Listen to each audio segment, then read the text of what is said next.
Afternoon, everyone. I got the stream start soon thing up for just a moment longer. I'm finishing up my color mixing for today's pancake session. So bear with me. Appreciate y'all tuning in. I'll do the whole intro spiel here in just a moment. Gotta make sure that all my colors were mixed properly in our mixing machine. Misty, hello. Good to see you in the chat. Sky Kid, hey. Thanks for dropping in, Sky Kid. It's always a pleasure to see you. Misty, I'm doing very well today. I appreciate you asking. For those of you that are not watching on YouTube, I can currently see the comments from our fans on YouTube and Facebook and Twitch and all across everything. You'll be able to see those cross-platform comments in a moment once I go off the intro screen here. Which I can probably do in just a moment. I'm just getting the last of these colors put together. And you know what? Maybe I'll let y'all see my face while I do this, because that's not a big deal. Let me come over here. Our Bluetooth stuff hasn't been working, so I gotta do all this stuff by hand. But here we go. Alt 2. Right on. Howdy, y'all. Let me tuck my head into the shot here. Hey, did I frame it properly? Sort of. I'm trying a new framing here with the camera, but it's a little bit, it's framed so that you'll be able to see my face better while I'm actually sitting. So let me set my stuff over here. I'm a mess as usual. Let me see if I did this right. If I sit here, yeah, howdy y'all. Look at that. Look how close it is to my face. You can see my smile lines and stuff. So what you can't see right now is you can't see all the stuff I got on the table here. I'm mixing my colors. We use this big old paint can. We drop the bottles in this and we put them on an actual paint mixer, like a portable. It's just a machine that shakes really, really hard. It's not made for pancake art, so there's a particular motion that our mixing process generally requires, and it doesn't always get all the color, see, like that, doesn't always get all the color mixed into the bottles. So sometimes when I finish mixing my colors, I have to go through and shake the devil out of it so that it all evens out, because I don't want, I mean, as cool as it might be to have some marbling, that isn't really intentional, and it's not really what I'm going for. I mixed some very strange colors today. If you look at the title of the stream, you'll see that I am intending on making a portrait of a woman named Marianne Williamson. If you don't know who Marianne Williamson is, that's okay. She was a political candidate in the 2020 presidential elections in the Democratic primary. She's a author, very, very new age personality, right? Somebody who spends a lot of time talking about the power of love and, you know, the law of attraction and all that kind of wishy-washy stuff. What I like about Marianne Williamson is that she is honest, or at least she comes across as honest. I know there's criticisms leveled against her. I'm kind of vague on what they specifically are. I know they have something to do with her attitudes towards vaccinations or something, which, whatever. I don't care anymore. Like, I'm at a point in my life where my metric, my level of, what am I trying to say? I don't care about if you're not perfect. I care about if you're honest. I care about if you're honest and if you seem to be trying to do your best, or if you're trying to get out ahead of everybody else. And the vibe I get from Marianne Williamson is that she cares about people. So I respect her a lot, and there was a Twitter conversation I had the other day with somebody made a joke about there was just a picture of a bunch of like Democratic primary candidates, and they were like, oh, who picked two to smoke weed with? And Marianne Williamson was trending on my side of Twitter for a minute because everybody picked her and somebody else, and I thought that was really funny. And I don't know, I just thought, yeah, let's make a portrait of her. Make a portrait of Marianne Williamson, because why not? So what I did was I mixed a bunch of strange colors I don't normally mix for portraits. And I'll show you, this is my little, the palette I've picked for Marianne Williamson. There's a lot of blues and pinks and purples. I'm going to try and do a portrait that uses mostly these colors because they feel appropriate. Orb Mom, she gets called Orb Mom a lot because of the crystal ball emoji, and you know, just seemed funny to me. It seemed like a funny thing to do. So also I think it could look really, really cool and interesting. I also mixed a couple of you know, other miscellaneous colors that I probably won't use in the portrait of Marianne. I'll have them if I want them. If I can reach out and grab an orange or something like that. But for those of you who don't watch this stream all the time, if this is the first one you've checked out, a lot of times I have time for more than one pancake. Marianne might take me maybe an hour, maybe a little longer, maybe a little less. Sometimes it really depends on the flow I get into and if I'm overthinking or not, which I do all the time. So yeah, ballpark about an hour. We usually try to stream for 2.5 sometimes. Sometimes I've gone as long as 4, but I try not to go that long usually. All these other colors will help me make other cool stuff should folks in the chat make some cool suggestions, or something comes up that makes a lot of sense, or if Dana walks into the studio and is like, Dan, there's this trend going on TikTok. It's 1,000 different ways this can go. I never know what I'm going to make by the end of the show. So, R.I.P. wrists. Yes, indeed, indeed. Got all these little tips and caps. And here's the last color. Oh, and I threw the cap across the ocean. It's far, far away now. Okay, here we go. I always like to clean as I go. I've got a drip cut, a container with a bunch of soapy water right here. I put all those caps in here so that I don't have to wash them weird later. So I'll set that down. It's out of the way.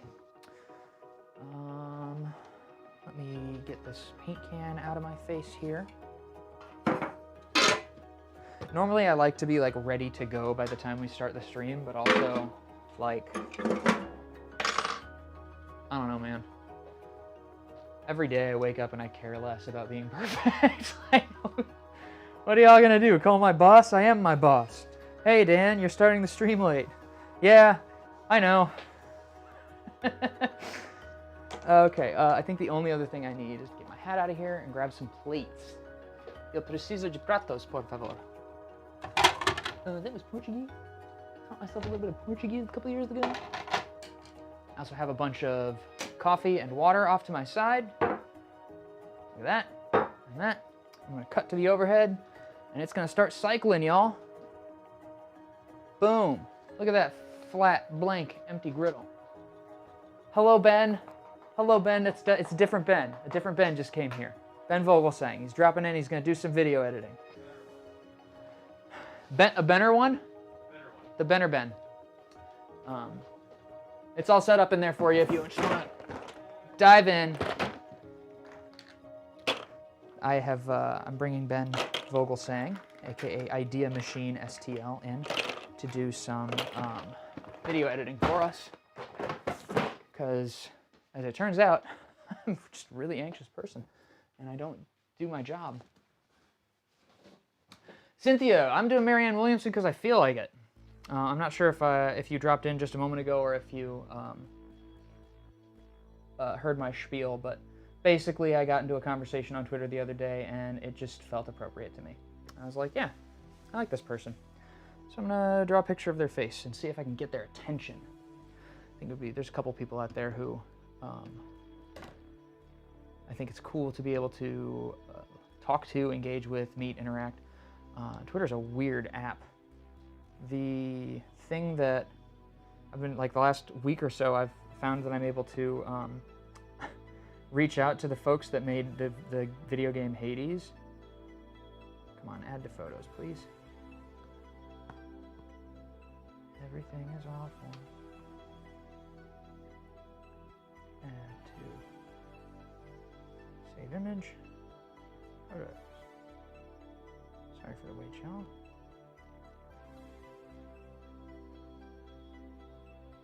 Is it not going to do it? I'm trying to mirror this reference image. Hi, Wella. Good to see you, my dear. Okay, so do it now. Did I save a second copy? Is it doing the thing where... Oh, there it is. Okay. Edit. Mirror. Did I mirror it? Jeez. Yeah, okay, that mirrored. Okay. I always try to mirror my reference images so that I don't have to spend any time worrying about symmetry and that sort of thing. Cool. All right. Marianne Williamson pancake art. This will be fun. Look, you can see my face better in the picture-in-picture because I zoomed it in. All right. Now, I mixed two blacks. One is basically a really, really, really dark navy blue, and one of them is a straight up black. I'm going to compare these real quick on the Moodle. Okay, yeah. I had told myself that I was going to try not to use straight up black too much. I still like it as a lot of contrast. I got actually 23 people watching according to Restream, Julia, and even that number might be wrong. But I don't really worry too much about that stuff. Because the cool thing about these, big part of the reason we've been doing these streams like this is because if I make something really awesome, we can edit that footage down later and end up with awesome content regardless of how many people watch it live. And I'm confident that at some point in the future, people will find out more about us, and they'll be like, oh, wow, I really like watching those people on the old, did I? Okay. Hang on a second. Ah, this is my black. Okay. Cool, cool, cool. I already got pancake batter on my new t-shirt? Jeez. I'm a child. Whatever. Okay. All right, here we go. You're probably going to start hearing me talk about the pancake process and my decision-making process and why I'm making this adjustment. Let me zoom in on these eyes. Come on. I guess that's as close as it's going to let me get. Okay. Howdy, Zemi-Wolfs.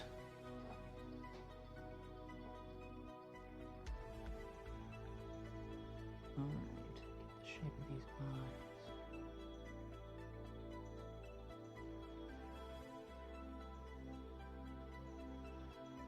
As they say, the eyes have it.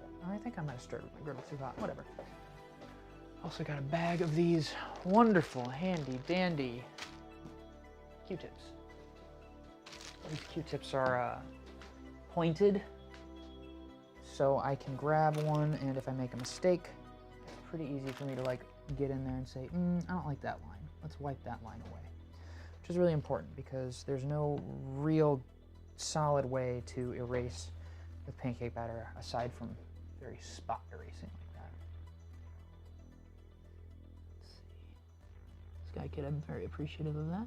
I hope you become extremely powerful and that we can benefit each other's mutual domination of Earth in the future. I think that would be pretty cool.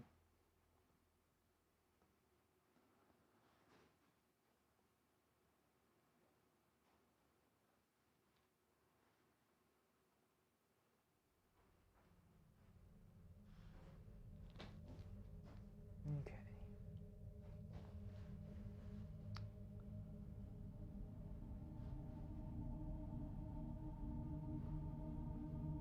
Let's see here.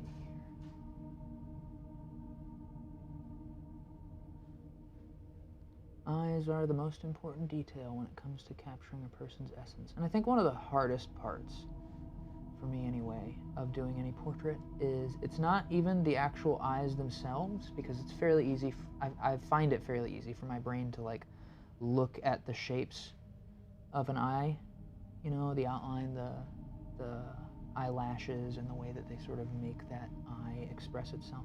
But I think the thing I most consistently mess up when I'm trying my best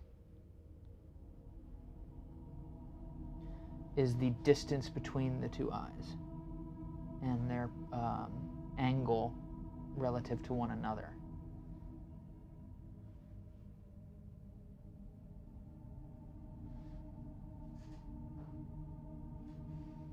But I feel pretty good about these two. I feel like if you do it really well, you can tell it's the person before you move on to another detail. I mean, that's not always the case. It kind of depends on the person you're drawing. I've done some where I've thought it was really bad until the very end, but then I flip it over and it looks just like them. And I've done some where I thought, oh, this will be fine. And then I flip it over and it looks nothing like them. And I'm like, why is this so difficult? Fine line here for the bridge of her nose. Domination of world, alien style or Alan style? I don't know what Alan style would be. Lizzie. Hey, how are you, Lizzie? My issue is making them the same size or straight. Yeah. Well, and it's really, I find that it's much easier when you have the ability to sketch, right? Like, if you can do like that quick, I grew up going to the Scholastic Book Fair at school, and the most coveted books would always be the, like, how to draw anime, or like how to draw in general. How to draw books were super popular. Everybody always wanted them. And I remember those books in particular would teach you about the way that cartoonists just build characters out of shapes. And so you can sketch a big circle and then draw a cross across the middle of it, try to get the center there, and then you can use that as your guide for where you put the eyes, proportional to each other. And it gives you this little framework that you can play with to make it look more accurate. And with pancake art, you don't really have that luxury. So you end up having to sort of ballpark it. And sometimes I'm better at that than others. I think a lot of times it has to do with like how much sleep I've gotten. Yeah, I got a lot of sleep last night, so maybe this will be a decent one. Well, and then the thing is with drawing as well that you can't do so much in pancake art is you can't just like draw over and draw over and draw over your lines and then erase the line art after you ink it or something like that, which is another thing that makes it way easier to get accuracy in traditional drawing versus this. Oh, the Shawn Mendes? Yeah, I remember it did look a little bit like James Franco, didn't it?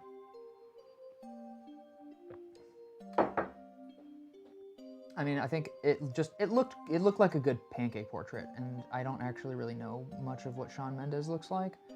So like when I saw it, I was like, that's probably him. But yeah, I know she said she was not super satisfied with that one. But it is what it is. Especially when we're doing them live like this, you really got to learn to let go of the imperfection to a certain extent and say, it's good enough. It's good enough. If it really messes something up about them, then maybe you're gonna have to redo it.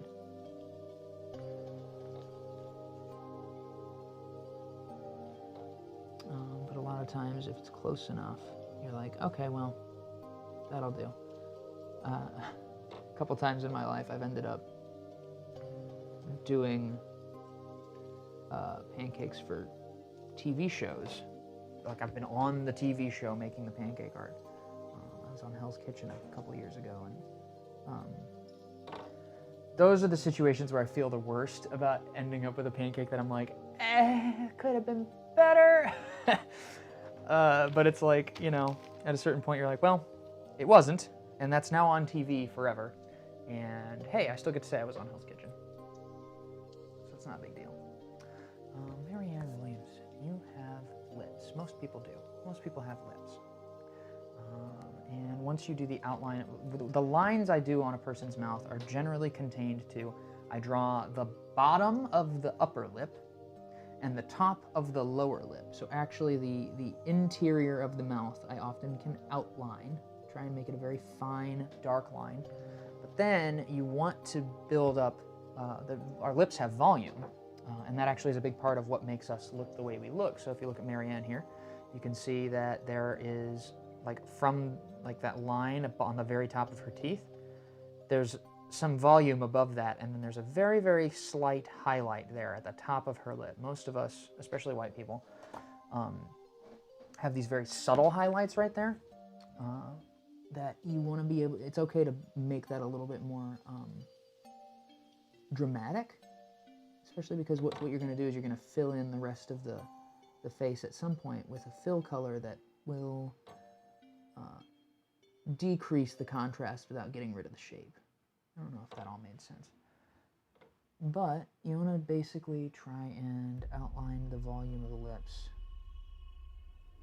so that you have that shape there to color it in, because it is clearly a different color than the rest of the face. But it's very important that that shape exists. You render it and that people can see it.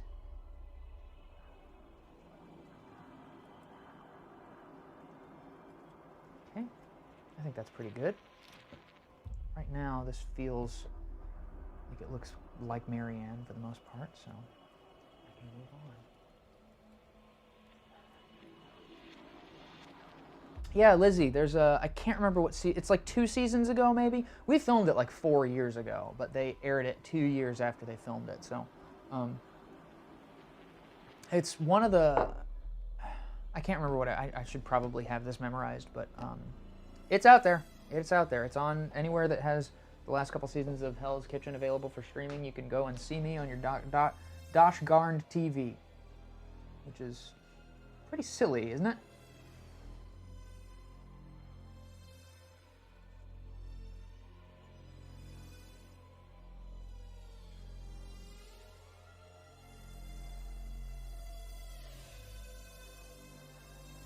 Jaw lines can be one of the hardest things to get right in Pancakes. I think that's pretty good. Marianne has a bit of a protruding chin. I do as well. Maybe that's why I trust her. Let's see. Yeah, no, I actually really like that. I think that's a good likeness. Almost on the first go there. It's pretty rare for me. I usually end up having to go back and smear a lot and like take my finger and try to smooth things out. And I still like to smooth, like, you know, I'm not perfect, so what you really want to try and do is create the illusion that you did that all in one stroke to sort of sell that you know what you're doing. Skylar. Gordon Ramsay didn't call you an idiot, sandwich, donkey, or shout something savage. That sounds like one. He was actually really, really nice, especially off camera, behind the scenes before Hank and I left to go. I don't know. We went to a hotel that night, and I think we flew out. Did we fly out the next day? I can't remember. But it was very cool that like we were about to leave, and then a producer came and found us and said, "Hey, Gordon would be totally cool with meeting y'all and getting a photo." And I was like, "Oh hell yeah, that's awesome." And he is a little bit, he's either about my height or a little bit taller than me. It could be that I'm misremembering him as taller than me just because of that larger than life sort of thing that our brains do with famous folks. I can't believe I just got one of my own damn hairs. Do I have tweezers? Oh, jeez. Can't get this without disrupting those lines. Got it. Jeez. But I love my beautiful hair. I can't get rid of it. It's just actual brown hair. Brown person. I need more coffee. TV these days have surely changed. I like it though. I don't have satellite or cable, but these streaming services make it so easy and cheaper. Also no commercials. I only pay extra for that, but I like it. It is nice. Hi, John Williams. It is nice. I would say that the streaming services we have are a definite material improvement over the way we did TV in the past, certainly from the consumer standpoint. I still, lately, it has gotten worse than it was because now we have all these different streaming platforms. Everybody's trying to compete with everybody else. And so some of the things that were awesome are now not awesome anymore. Like I believe when Netflix was dominating the streaming market, it was, what a great service, it's Netflix, it has everything. And then all these other companies were like, well, shoot, we could make more money if we kept our content and streamed it on our platform. And so what made Netflix stand out and be special and awesome became just diluted, because because now all the companies have their own streaming platforms, and in some sense, you know, I turn on my PlayStation to go and watch TV. I usually end up watching YouTube or something, and you look at all the apps that have their own streaming channel, and you say, this feels a lot like TV used to feel. Like, what channel am I going to go check out? Yes, I can pick what I watch on that channel to a certain extent, but like, I have to pay for Disney, I have to pay for Netflix, I have to pay for Hulu, I have to pay for HBO, I have to pay for all these different platforms if I want to access the beautiful content that the artists who sign contracts with those platforms create. And it's like, collectively, wouldn't it make more sense if we just had like a streaming platform and everybody put it on there? But then you wouldn't have all these people making money off of it. I got a lot of opinions. Seems like my anti-capitalist analysis comes out in everything now. I am a big fan of YouTube. YouTube is my favorite streaming platform because you don't have to pay for it. I mean, so you got ads, and so what? They've been really bad lately, but again, whatever, man. Like, I just mute my TV, you know? Because they're always trying to find ways to make you sit there and watch ads and take surveys, and okay, well, you're gonna skip them, well, we're gonna make these ones unskippable, and yada, yada, yada. But I just mute my TV.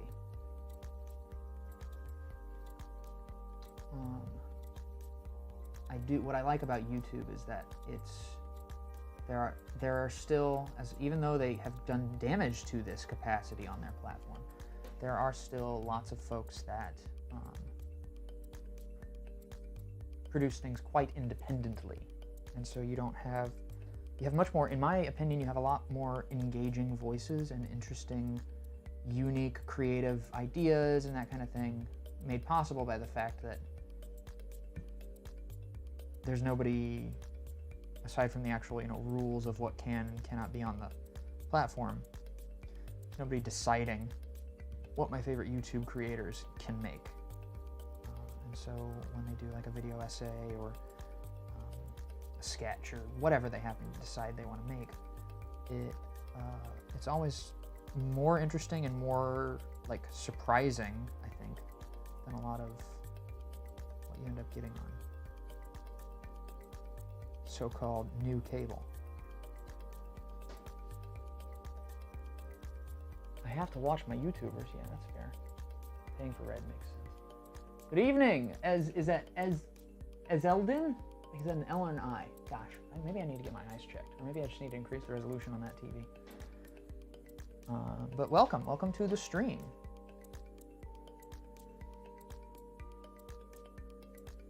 Make a Marianne Williamson here. We'll see how this turns out in just a moment.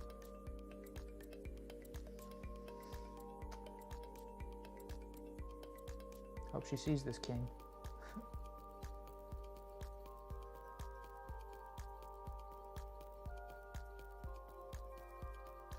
That would be really cool.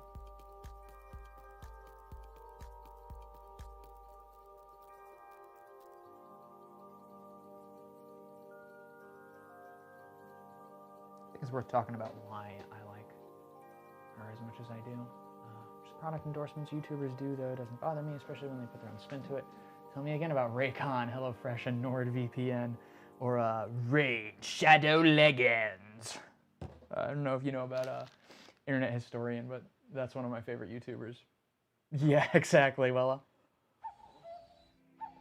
Welcome to Raid Shadow. Looks like you've been diagnosed with raids. Like, he's very, very funny, and he's very good at it's not like it's. I think it's best when the advertisers understand that letting the creator take the piss out of your product is the best way for your ad to work. Because a lot of times, you know, folks will get offended, or they'll be like, "You're not making us sound cool," or whatever. But it's like, look at Hank listens to a podcaster. Or I guess he's Bill Burr. He's a little more than a podcaster. But Hank listens to Bill Burr's Monday morning podcast a lot. And Bill is notorious for when advertisers reach out to him and he does reads for them, he does not take them seriously almost at all. And over the years, he's had some advertisers cancel their accounts with his show or whatever because, you know, they don't want him to, but like, it also works really well because it and some of those clips go viral, you know, like when somebody's just being authentic about why they're doing a thing, they're not putting on a mask or pretending to care about something they don't care that much about. It's like, I'm reading this because I need to eat. I don't care about any of it. And I think it seems like increasingly that's the way to go with any kind of advertising. Because I think folks are hungry for authenticity. I mean, that's actually a great segue into what I was going to talk about with Marianne here is, I mentioned a little bit earlier that, you know, I think I've heard that Marianne has some quote-unquote problematic opinions about this, that, or the other thing, and as I get older, it's harder and harder for me to care that much because she seems to conduct herself with a certain degree of authenticity when she engages in things. When she goes online and talks to people and tweets, I don't feel like she's trying to make everybody happy, or make them, or not even make them the largest amount of people happy. Like, most of the people who I like and respect these days are folks who are like still themselves, even if they make mistakes, or don't come across like they're trying to focus test their words to maximize its engagement or whatever the hell. I mean, everything is so frickin' fake now, because so many people think that's the key to success, and then you see people who become successful doing that, and you're like, dude, it makes you hungry for authenticity. It makes it so that when a YouTuber does an ad read that mocks the very fact that they're doing an ad read, you just feel better about it. And it probably works for advertising too, because since you aren't having an immediate revulsion to what's being said to you, which is what I usually feel when I get those ads on YouTube videos, when you don't feel that immediate revulsion, whatever product they're selling to you doesn't seem as bad. And you're like, maybe. It's just, everything's so freaking fake. And it's at some point, I decided that it's okay for that to piss you off. It's okay for the inauthenticity of the world to get under your skin and make you mad. Because it's such a waste of everybody's life. You know? It just wastes our time. Which we don't have a lot of. The luckier you are, the more time you have, and it still maxes out at maybe 100 years if you're super freaking lucky. Don't get hit by anything, don't get attacked by any wild animals, or run over by a plane, or stricken with a horrible disease. Like, you'll still only get a century. Tops. And people want to spend that time lying? It's just so exhausting. Lizzie, I hope you have a wonderful day. El Paso, awesome. Texas is beautiful. And yeah, I'll probably be posting a photo of this to my personal Twitter at least, because that's where I'm going to try and reach out to folks. So, check it out. I hope you have a great day.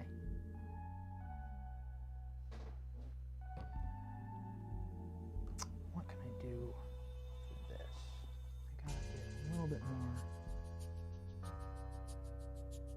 depth here. Make those teeth look a little bit less weird. Make it dark brown? Would that be weird? I don't know.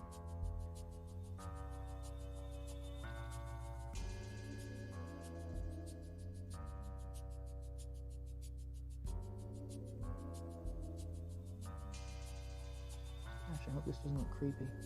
Teeth are such a detail that it's actually really easy to make look uncanny if you're not careful. which I'm not always the carefulest.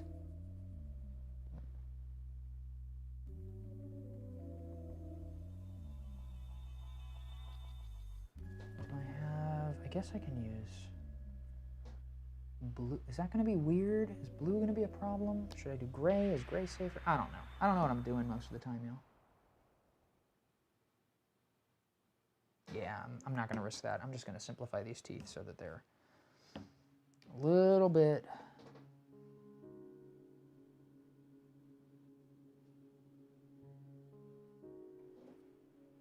I feel like they're too wide. Whatever. You can lie in Among Us. And it's just for the funny ha-has. Yes, indeed. Well, it's part of the... It's the point, right? That's the point of Among Us. And it's not really a... It's not quite the same, is it? It's not quite the same when you're lying because it's a part of a game versus when you're lying to a person in real life. God. It makes me want to implode. To take my face and implode. Alright, I'm going to move on to some of the shading here. Don't want this to be too dark. I need to focus on certain details.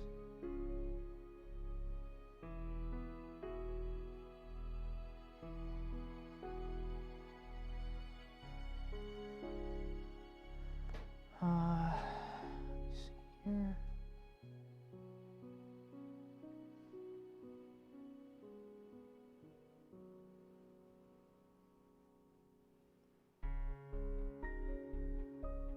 I'm using all these blues and purples because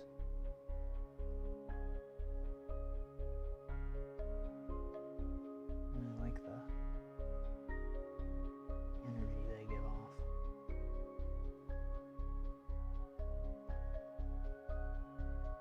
Lines, a couple of wrinkles there. Not sure how old she is. She's probably older than she looks, I'm gonna guess, because she carries herself with this certain... Well, it's the love and compassion thing, right? I feel like no matter who you are or how you live, if you're focused, if you are seriously branding yourself as a person who cares about love and compassion, these frilly, floaty themes that a lot of folks laugh off, I think you inevitably tend to age slower. Certainly, you look like you're aging slower. Because it's just, there's less cortisol involved in your day-to-day when your reaction to conflict is to be like, that person probably has a lot of pain they're experiencing, rather than, you know, projecting all of our own unresolved nonsense onto other people, so.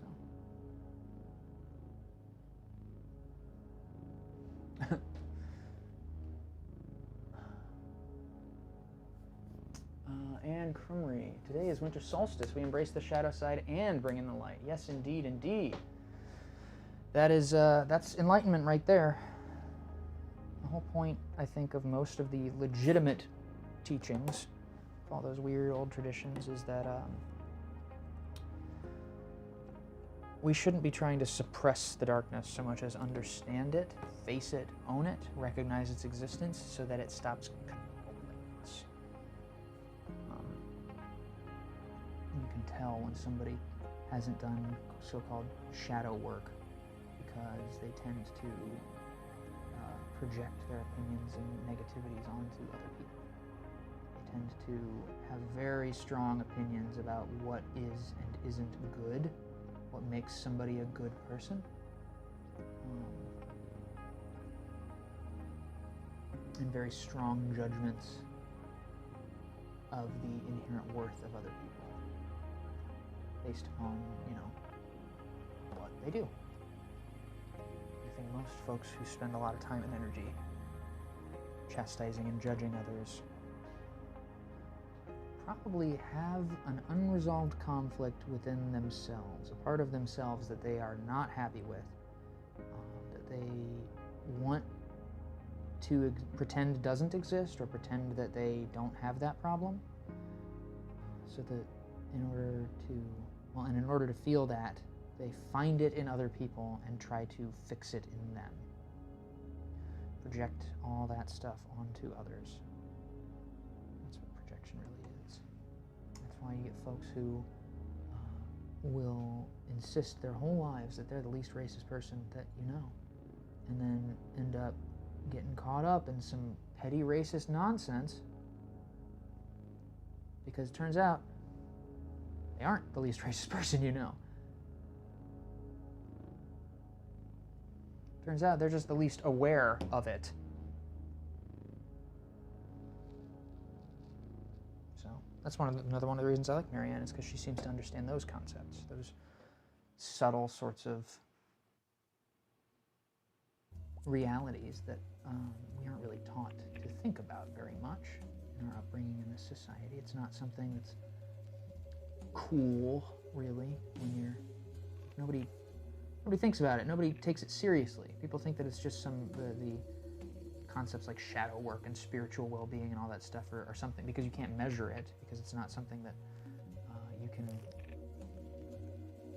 have a standardized test for. Folks tend to downplay its importance.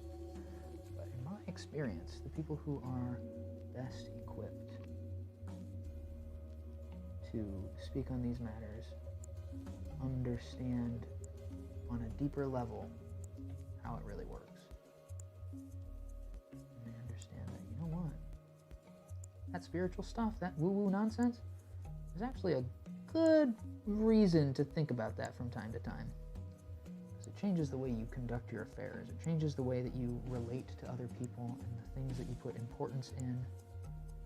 And in my experience, anyway, it can make your life a lot better. Because you start to realize that a lot of the things we put importance in, a lot of the things we care a lot about, are not that meaningful. We care about selling stuff, we care about putting on a good face, we care about the way other people think of us, and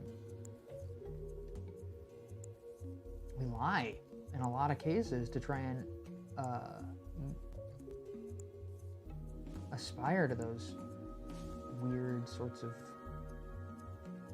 what I would argue are unhealthy ideals.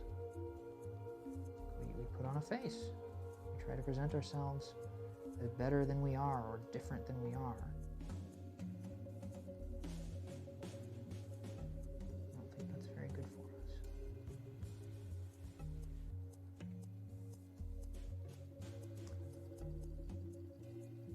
I think this is going to be an interesting portrait. These colors are interesting choice.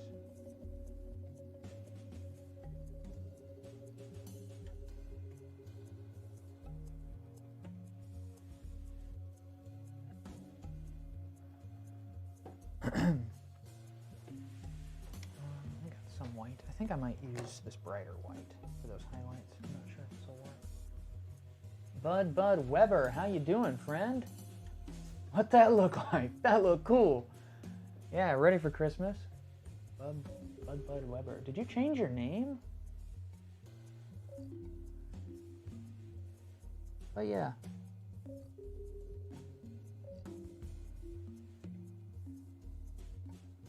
We are going to use this lighter batter as a highlight here.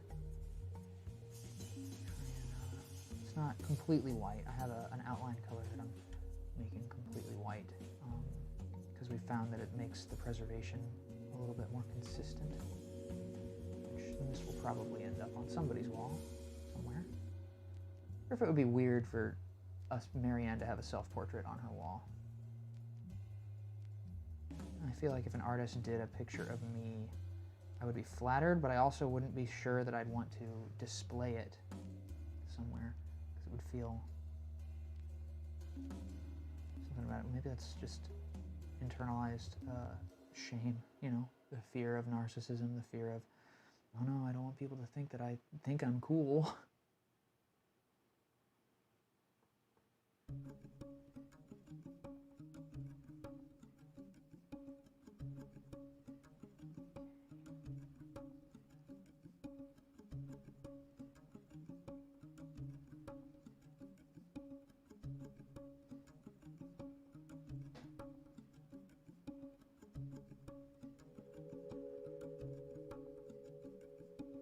zones down here.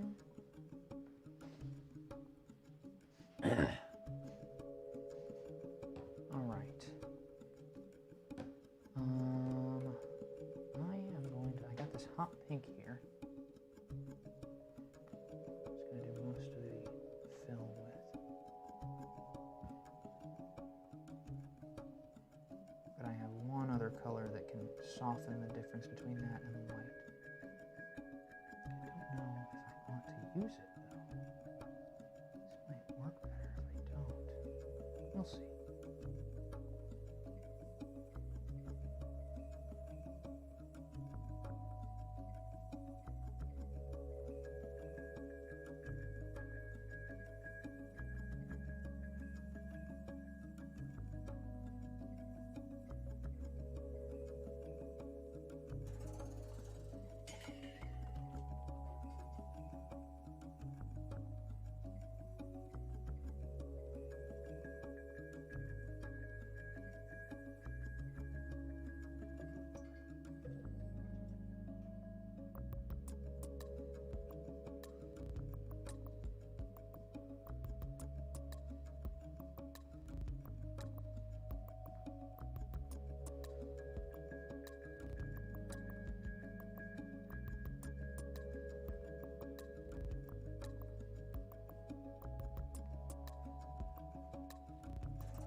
How strange would that be?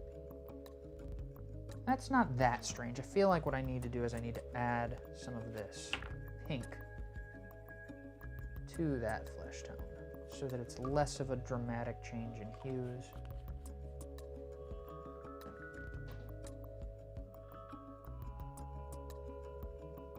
Put those teeth in.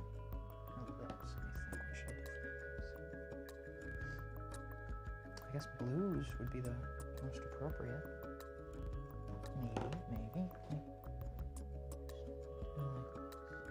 That.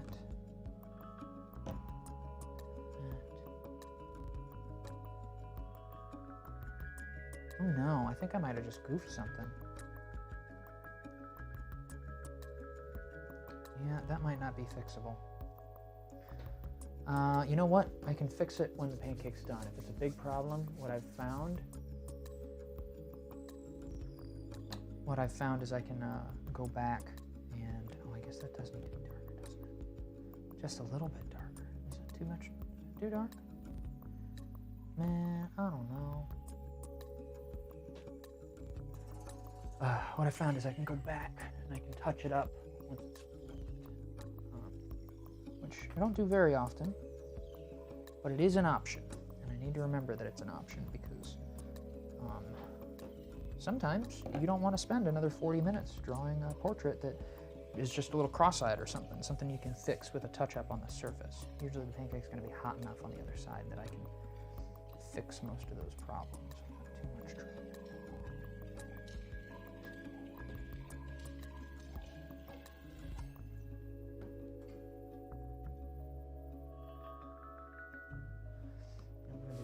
Is going to be mostly blue as well.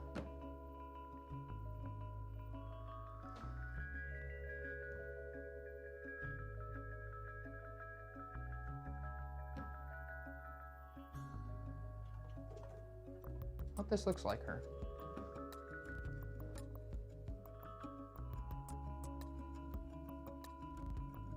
Just a little bit of that slightly pinkened flesh.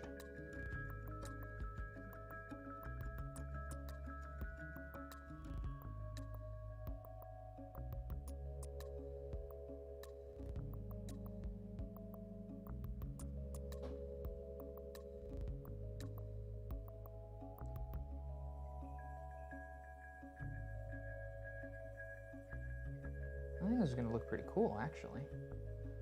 I think so. I think there's enough contrast between those colors.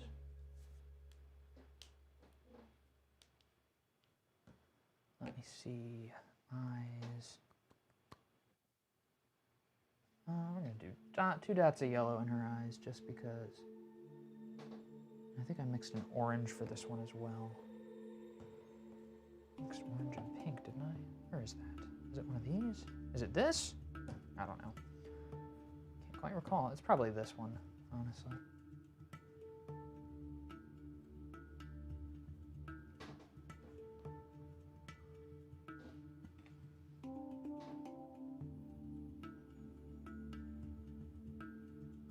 Orb Mom. We're going to do a couple of highlights in their hair. She's got just the faintest touch of gray up here. Just the faintest touch.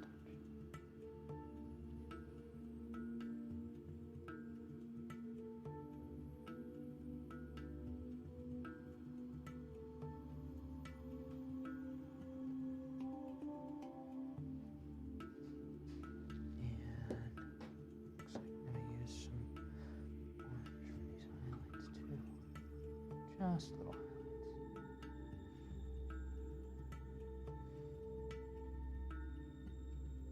Just as a nice sort of warm contrast to the dark blues that I'm going to be filling most of this hair in with.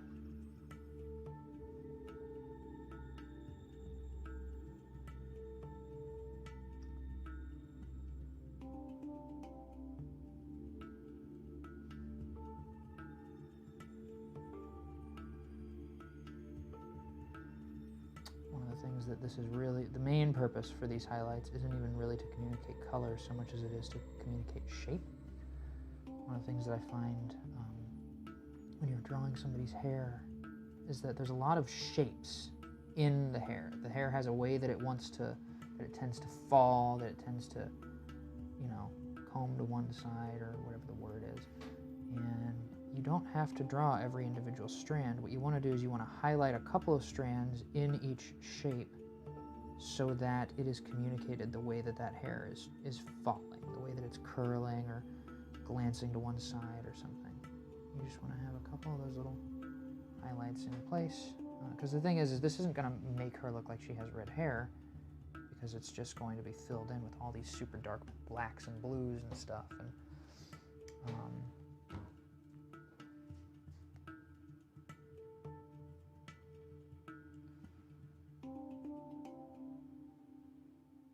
so you don't want to worry too much about what that's actually going to do to the color. You don't need to. Don't need to worry about it. Just want to find the big color zones. Fill it in there. Hello. Hey, it's Dana. Ben Vogelsang's in the other room editing. Okay. Just so you know. Wow, beautiful. Thank you.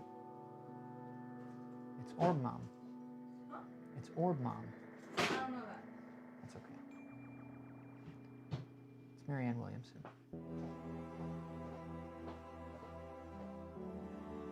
Dana is in the building. Did you see me text in the chat? No, I did not, I Dana. said, Dan, don't flip it, I'm on my way. Okay, I didn't see that. Make sure you mic up soon. About. Hi. Hey, it's Dana. I have big news. What's your big news? Guess why I was late? Guess why you were late? Yes. Uh, They know. because Banjo learned to talk. Because Banjo demanded a walk. Oh. She really wanted to go outside. Like, she kept... Usually when I leave, she's just minding her own business. But this time she was, like, at the door, just, like, you know, really, really, really, really wanting to go out. Amazing. And I left because I felt so bad because it's perfect out. It's like beautiful walking temperature. For those of you who don't know, Banjo is Dana's Sphinx kitten. Yeah. Sorry. Also, I don't know if you noticed, I changed the angle of the camera. I saw. Okay. Okay, just making sure. So you know you gotta be real close to me if you want the camera to see you. Okay. Like you but- like me or something. Yes. Well, you're also working, and you're interrupting me. Good.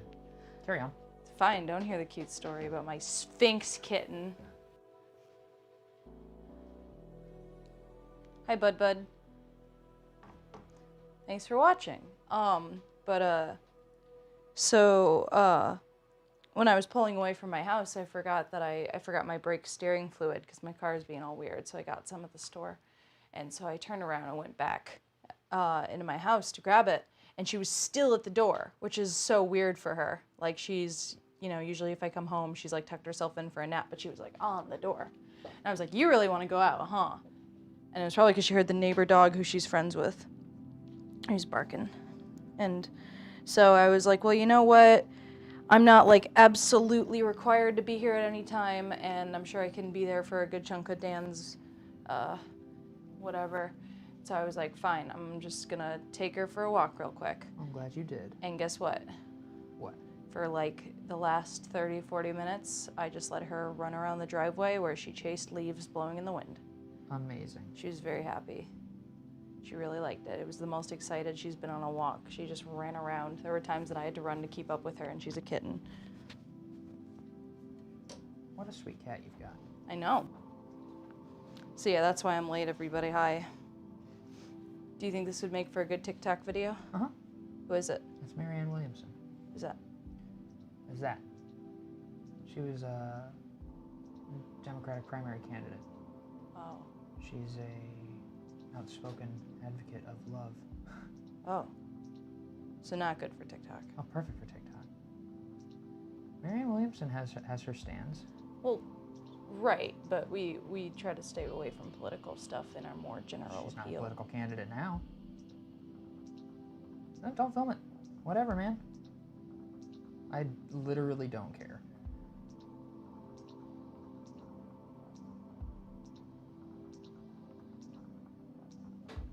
What? Why are you sassing me? I'm just reading the comments.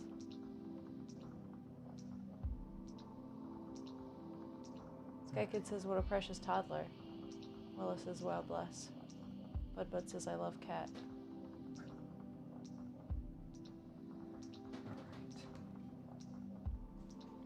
Alright. I was gonna do... Here we go. What else are you doing today? I don't know. You got a suggestion? I don't know. I'm still trying to decide if I want to do the live stream or you do live stream, but I wouldn't.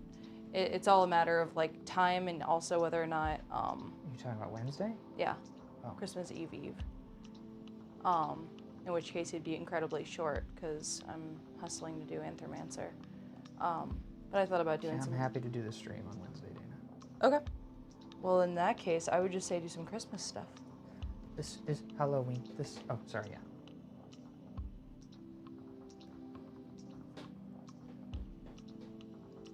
I would love to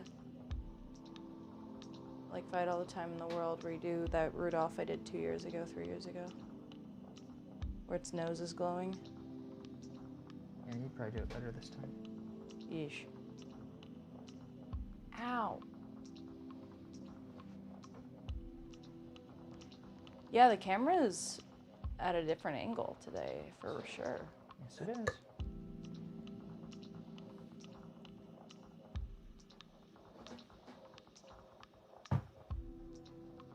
What's with Bud Weber and Shotzi Blackheart, she from WWE next? That's a great question.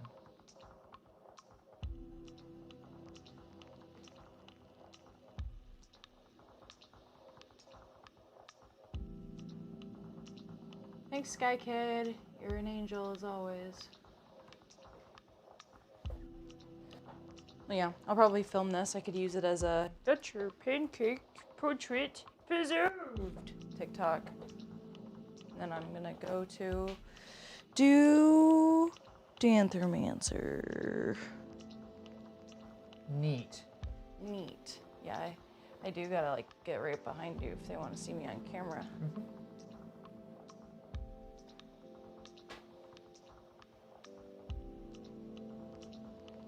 Look at all these sparkles.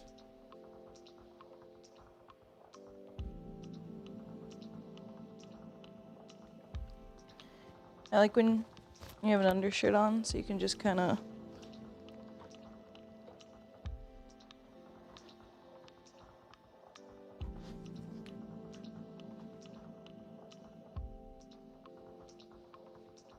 These are Marianne's spores.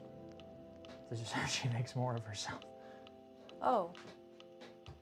I like your shirt. Thanks. It was a gift. Hannah got me a bunch of new clothes. Cool. I don't dress myself, I let other people dress me. Boobity boop boop ba doo ba doo boop boop boobity scoop. A Scooby Doo. You wanna know something cute Gina did? What's that? She told me she had a gift for me in the house somewhere, and she's gonna tell That's me pretty what it is cute. on Christmas. That is very cute. I know, I had no idea until she was out of town. She's like, you can have your gift when I tell you where it is. Maybe you'll find it. And I was like, I'm probably not gonna look for it, because that sounds hard. Yeah.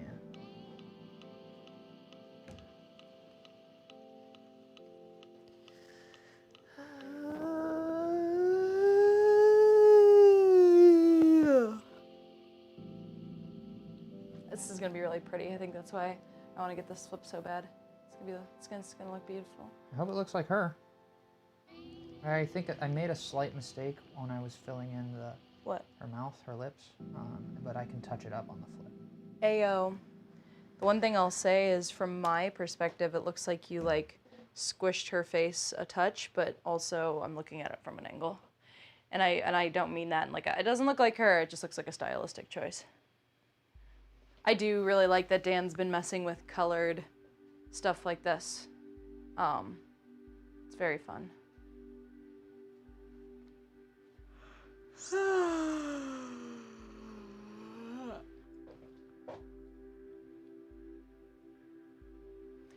Banjo also got a bath today because I was taking a bath this morning, which is what I do when I'm struggling to wake up. It's like, well, I could just lay in bed longer and then take a quick shower, or I could just like sit in a bath for like 20 minutes.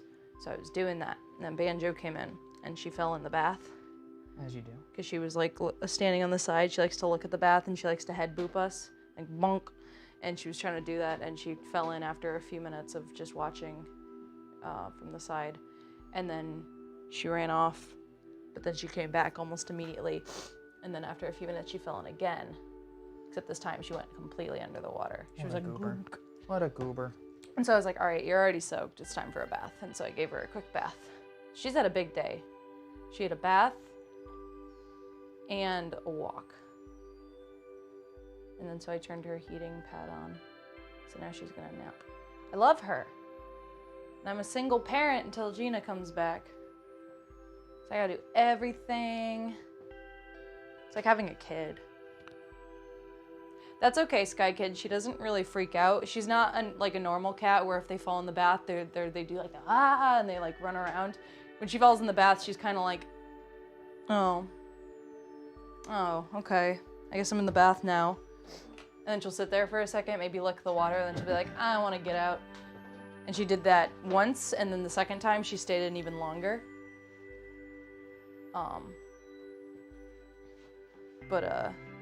Then the third time I was like, you're already soaking wet, we're just gonna give you a bath. And she likes the bath, she purrs. Today she put her nose under the bath water, which I've never seen her do, and she blew bubbles. That's pretty cute. It was pretty cute. She put her head down, and there were just little bubbles, and she like moved her head so the bubbles followed her, and it just went. It was very cute.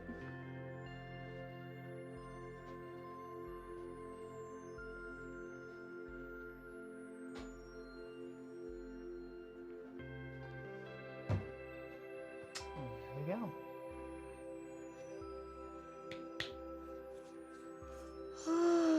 Woodbutt says, are you ready for Christmas? Dana, I'm you. What? I'm you. Ah! Snow globe.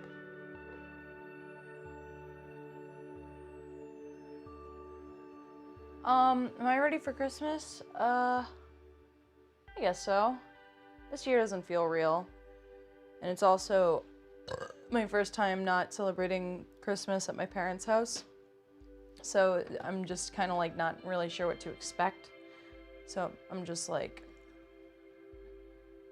cool, Christmas. It's gonna be fun.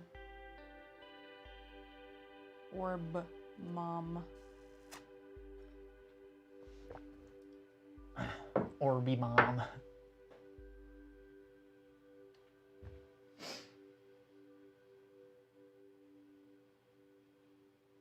Bro. Well, what?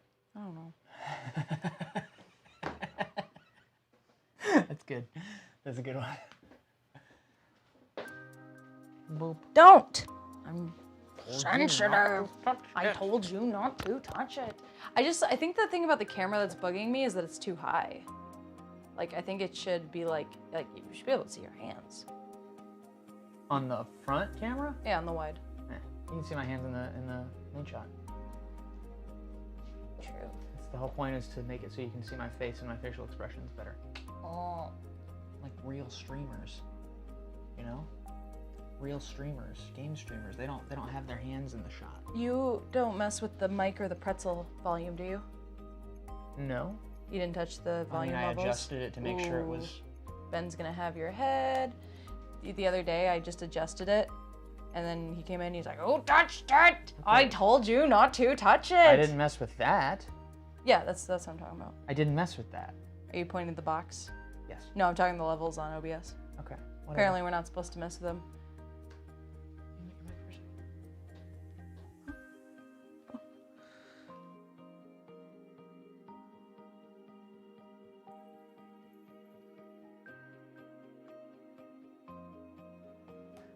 This is about ready. I'm going to film this flip.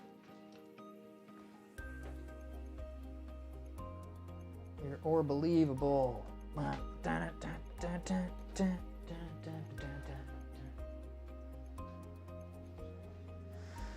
right. It's almost time.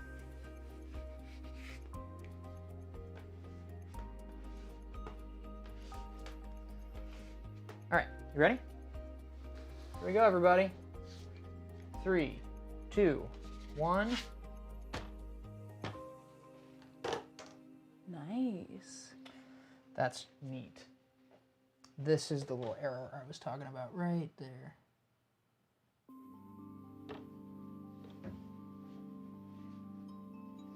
Cool.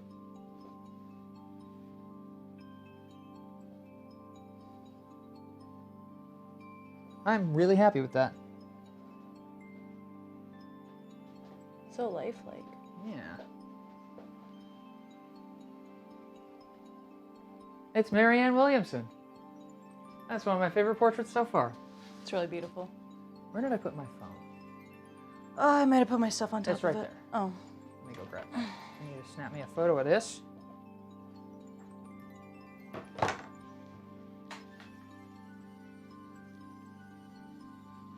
Clean off the lens there. What a good feeling. You know, I still think I need to clean that up a little bit. There's just that shadow of blue that bled out of the line there.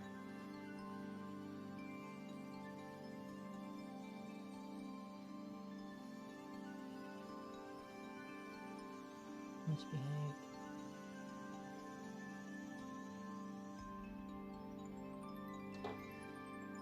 I think that's a little bit better once it's less shiny. Yeah, I think that'll do. That's fine. All my portraits have milk mustaches. Do you want to... Oh, good. Do your thing. Tweet that to Populism Updates. Have all my cool friends on Twitter like me. Me. You wanna Play it and slide it to you? I was gonna say, like, smile at me, just like... Look what I did. Look at that. I make that. This is my job. It's ridiculous. Thank you. Do it for the tweet. Wow. I really like the framing. Circles. Yeah. Yeah, the orange makes the blue really pop against the black. It's insane. It's awesome. It's a very effective border. Super happy with how that turned out. Hot bagel fries, I believe that's only 9 people on YouTube. We've got a total of more people than that watching. But yeah. So that will be off to the side here on a little piece of wax paper. It's going to dry off. And I'm going to turn that griddle back down. And what am I going to do next? Christmas. Christmas. You should do a Joy of Pancakes Christmas scene. A Christmas scene. That's actually a really, really great idea, Tina. Thanks. Yeah, cool.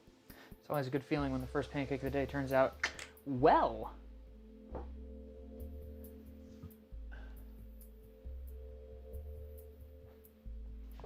A snow-covered town. Let me move my stuff so you can put her somewhere not next to you. I mean, you can leave it there, Yeah, but I think it's fine. All right. Let me think here. I'm going to need to sit here and conceive. I'm not going to use any references here. Hi, Ben. You got something for me? Oh. He gave me the middle finger. oh, That's the kind of friendship we have. I loved that just then. Is he gone? He said, "Don't spend it in one place." He's probably run out to his car for something. He's editing right now. Oh, I thought he had the video done. Like, hey, got something for you. No, And then he just gave you the bird. just gave me the bird. What a wonderful friend. You got a new Five Nights at Freddy's Glam Rock Freddy action figure? That's pretty great, bud. Very glad to hear that. Wow, I definitely just bent down to like look at the screen under the camera, but now I'm just in the frame because the camera's lower. Yeah, it's lower now. Is there more coffee? I made myself 1 cup, but I cleaned the thing out, so if you want to make yourself a cup, it's easy enough. Okay.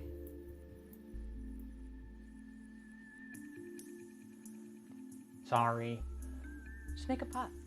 Why? I was the only one here, and I didn't know if you were coming in, and... Is Ben not coming in? I don't know. I was here, and I was like, I need coffee. Dan, we're all here like every day of the week. You can literally make yourself a cup of coffee.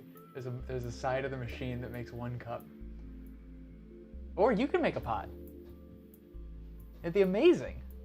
I wouldn't drink any of it, because I've got my coffee. Ben, do you want coffee? Cool. Wow, see what happens when you offer people coffee? That's amazing. I said no one's ever done that to me before. Okay, I'll make a pot then. All right, cool. I'm free. I'm no longer a house elf. He said he's no longer a house elf. Wow.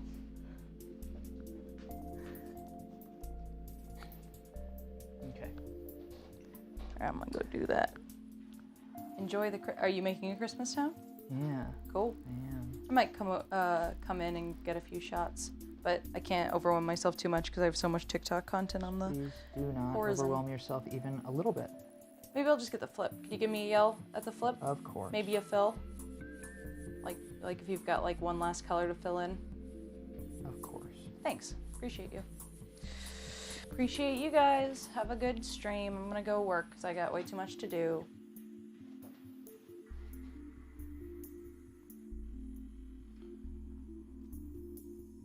Bye, Bud Weber. Bye, Willa. Bye, Sky Kid.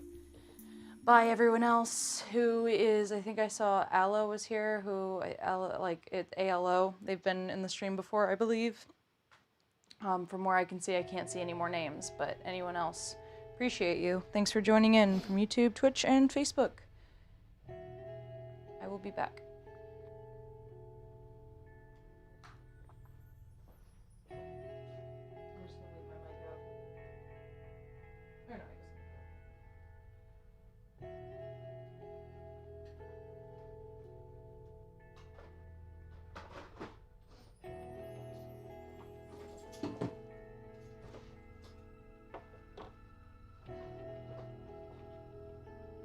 Some soft outlines right here.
burned my wrist there. Don't know if you guys saw me startle right there.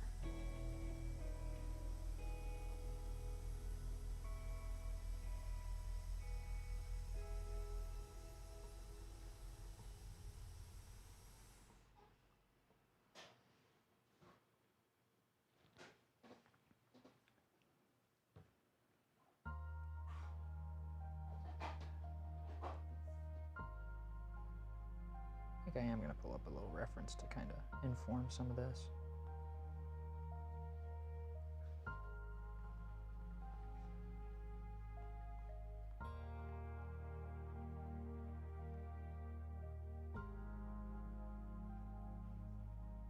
That's great. Open. Oh, it's a link. Okay, that'll work. I don't want to watch my... What the hell? Alright, well, add to photos. Hey, you can't just make the thing work. Did it not show up? Is it backdated somewhere? There it is.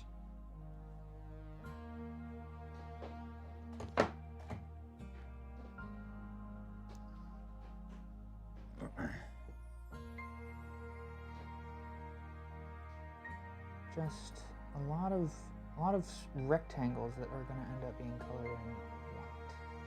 That's really what it is.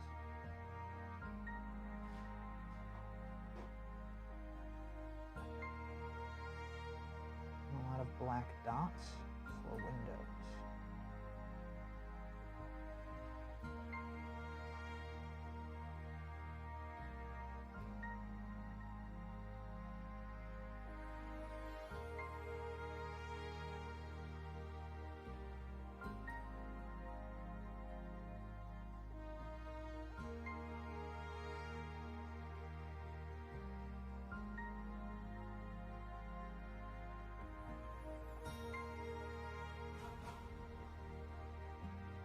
A lot of details in this.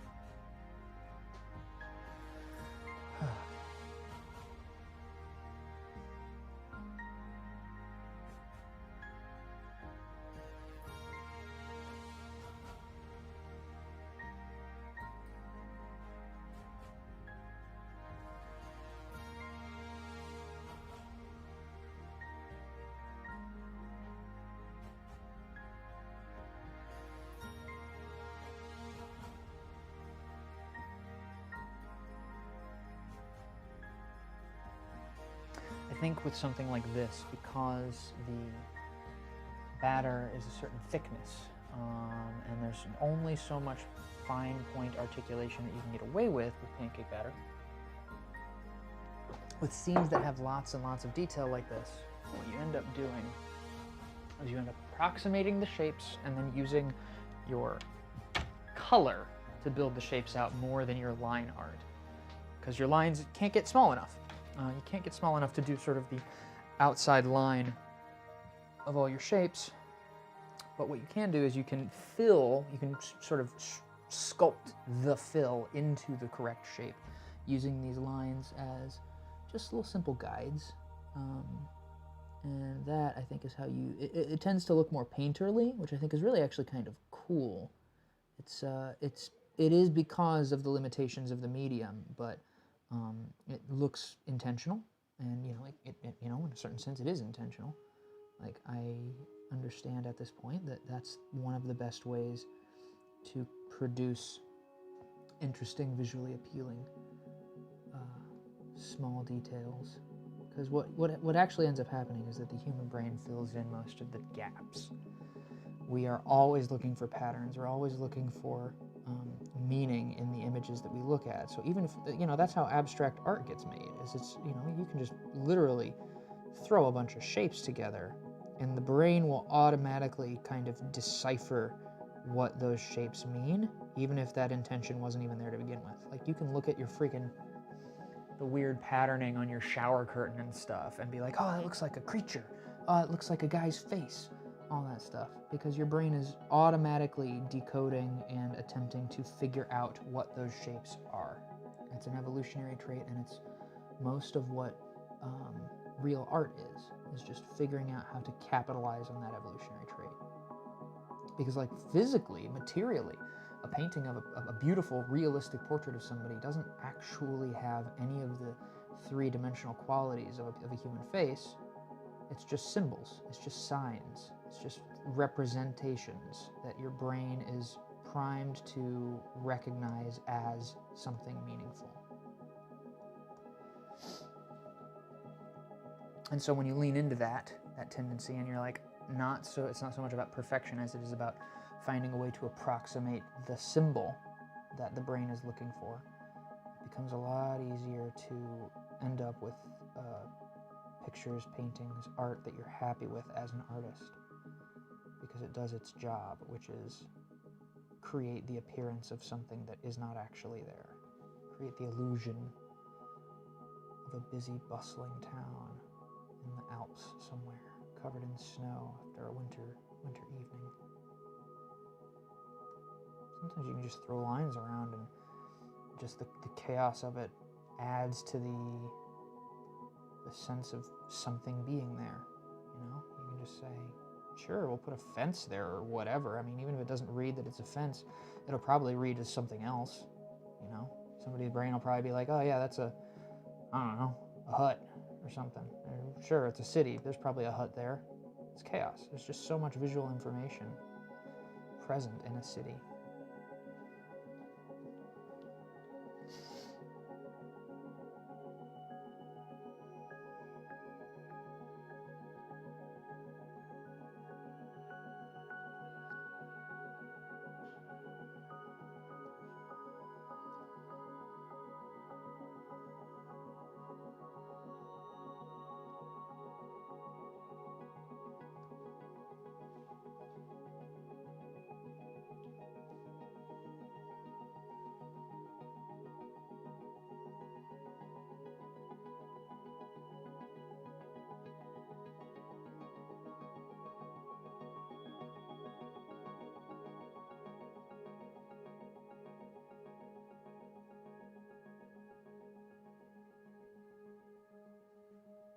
You're going to have some bigger buildings with more than one story, buildings with windows across the edge. And you just sort of do these little dots. You're just kind of approximating. It's a pretty church here, it looks like. And there's also a bell tower or something further in the distance in this particular reference image. I think having something with a tower tends to really add a lot of character to a town scene.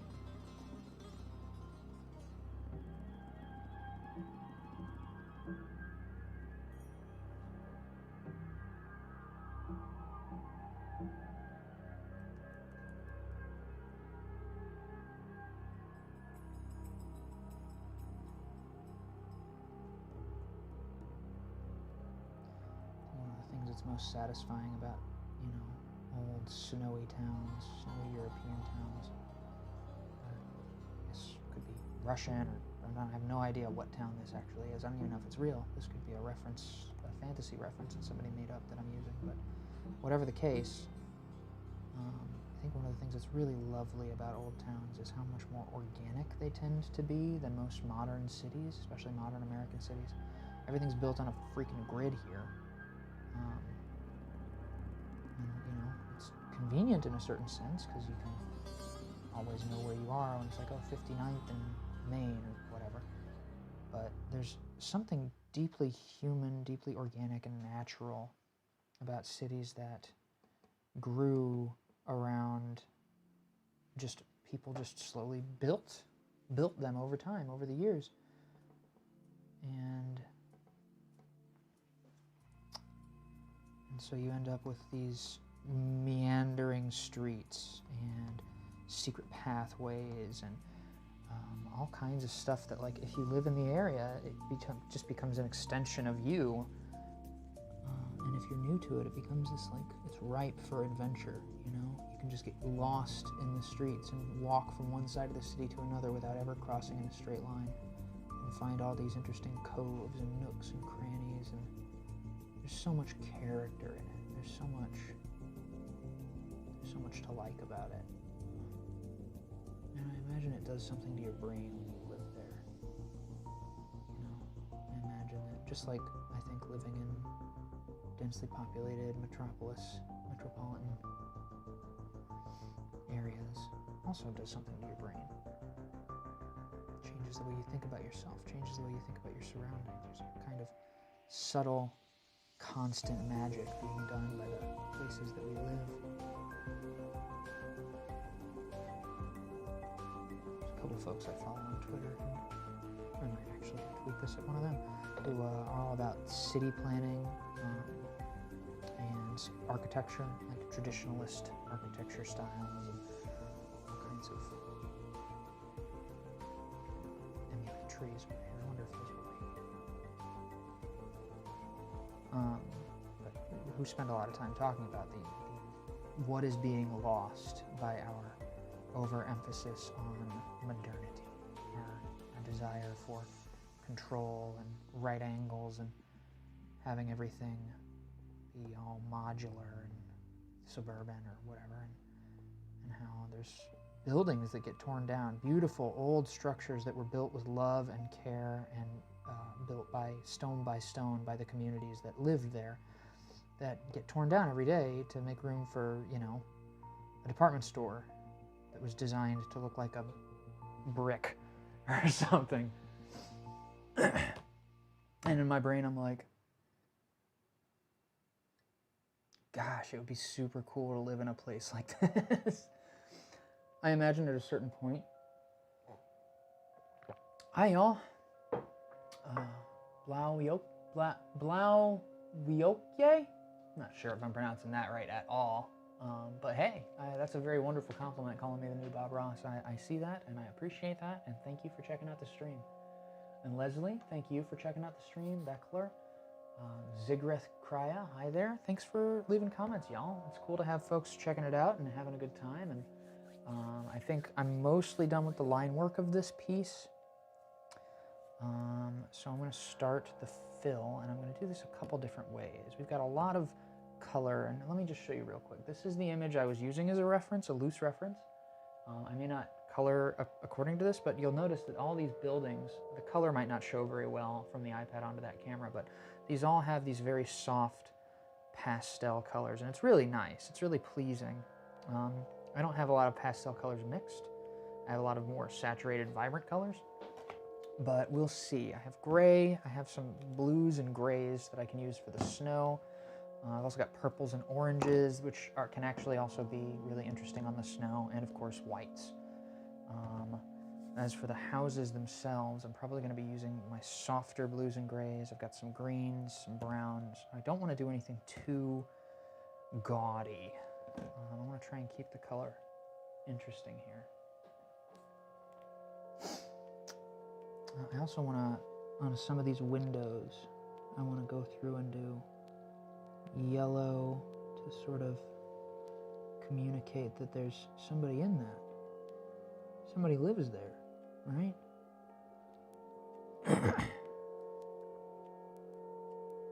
And I guess because I've chosen to use this yellow, inevitably I think that means that this will end up being maybe a nighttime snowy scene.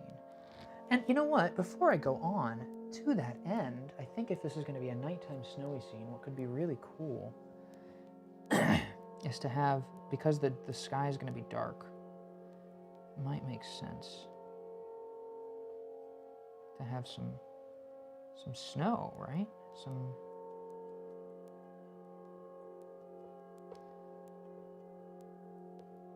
Maybe this won't be nighttime. I don't really know. I don't even know if it'll look good.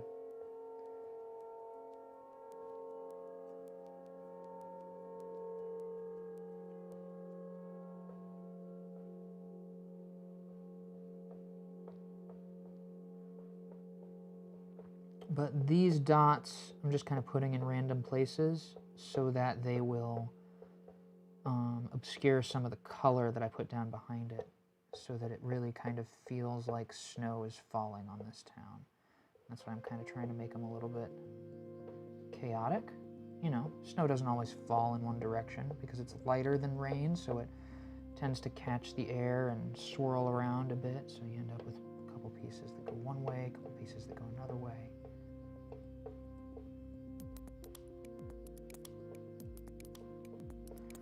And more than anything right now, I'm really just kind of trusting that if I adhere to most of this line work that I've already put down, it will communicate clearly enough.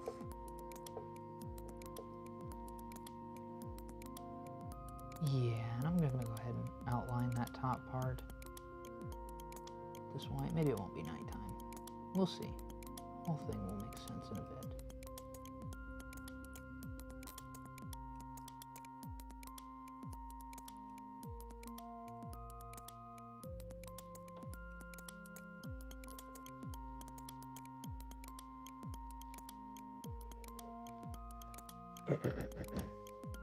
Stress just left my body because of you. Thanks, man. Thank you very much. You are so calm. I love it. I appreciate that. You know, I think it's because I don't care anymore. I'm not cynical. I just this last year in the world, in the United States, has been just. You get to a point where you're like, none of the pretenses matter. None of the worries, none of the things I've been passively sort of just worried about as far as the way that I look or the way that my stream is received or whatever. None of that matters. None of it's important. None of it is going to make that much of a difference in my life. And chances are good that if I just kind of stop caring about worrying to even try and look like something I'm not, then I'm actually more likely to end up having the success that I want. It's like what I was talking about earlier on the stream. I'm not sure if you were here for that, but one of the things I was talking about earlier, I was making a Marianne Williamson pancake, was about authenticity and how I think in a lot of ways we are starved for it. We are starved for authenticity because we're all taught to suppress our feelings. We're taught that it's rude to be honest about who you are. We're taught that this, that, or the other thing is wrong with you, and that if you are this or if you do this, you're not going to be able to get a good job. You're not going to be able to pay your bills. And it's like, dude, we've all been doing our best to be the right kind of person for so long, and it doesn't matter. None of it has made a difference in the qualities of our lives or whether or not we have access to health care or anything. It's just, it's not important. And I don't know, in the last couple of years, months, whatever, I've definitely been a lot less worried about most things because I just don't care anymore. I can't be bothered to. When over and over it's been shown that my care does not translate into those circumstances changing, it just becomes exhausting. It just becomes pointlessly exhausting. And you get to a certain point, you're like, I'm done with that. I'm done being pointlessly exhausted by things that don't matter. I'm done being pointlessly exhausted by trying to be somebody I'm not. And once you start letting go of that stuff, it's just really, really easy to be super chill about everything.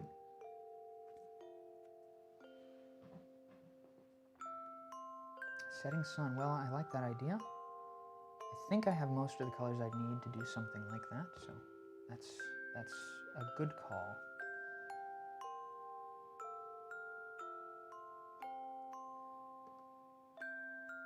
And these colors aren't going to be perfectly accurate because I didn't mix them for this reference in particular. But I think we'll be able to get away with some stuff.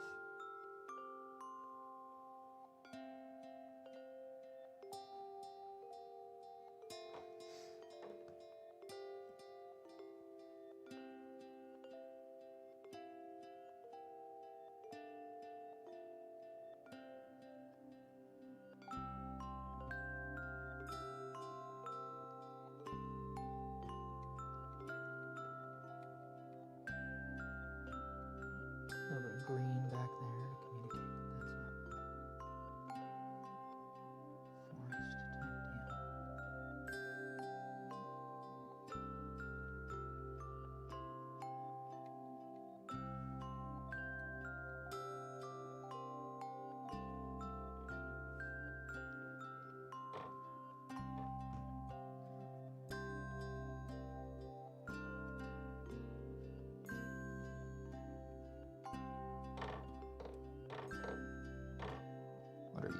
tree.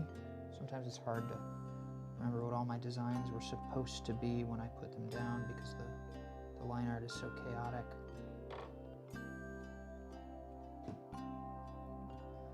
That's okay.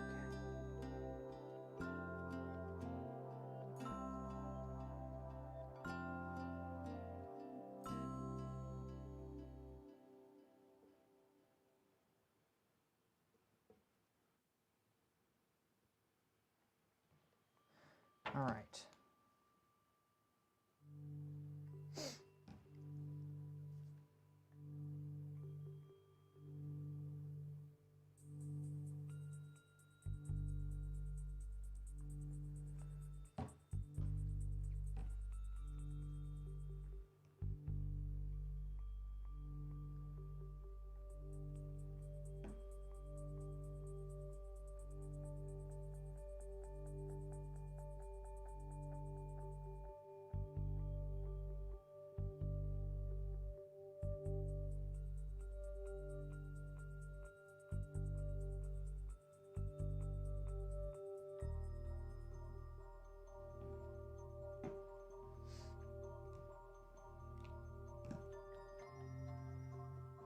Where's my red orange? Is this my red orange? I don't freaking know.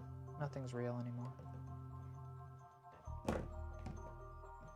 Is this supposed to be it? I don't know. That's fine. We'll do this.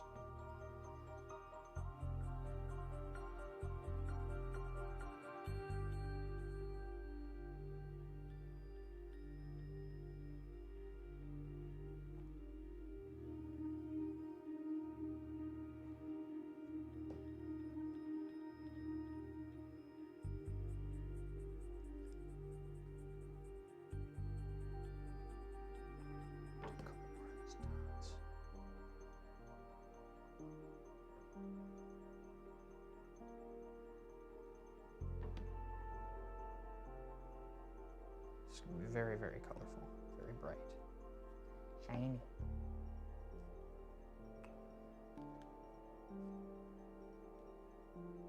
Is that appropriate? No, that doesn't feel appropriate. I think it's more of a, we'll go into the purple. Yeah, it feels a little bit better.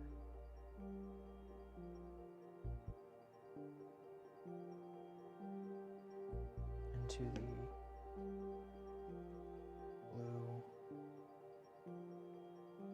sort of indigo blue.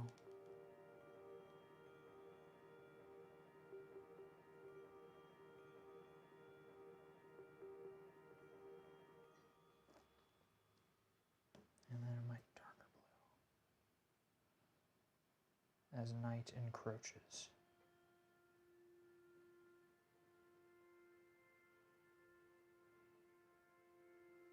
And black.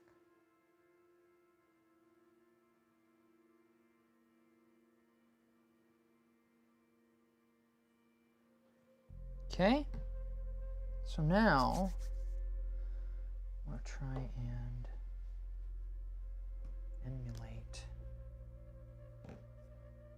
some of that shadow. So I think there's going to be like a lot of yellow dancing across the roofs here.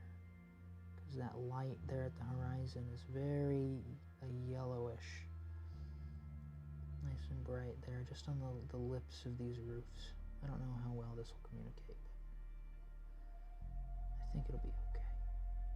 And right across the tops of these trees, that yellow light.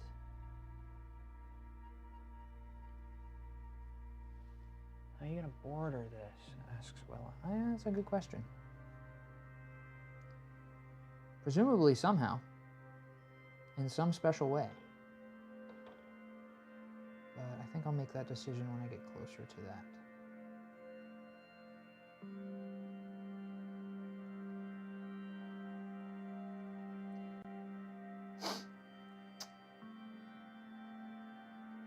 And then the opposite.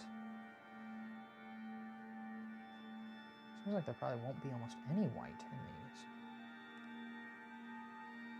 Maybe.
I guess, yeah, since I went with that, we're probably going to end up doing that on most of those roads.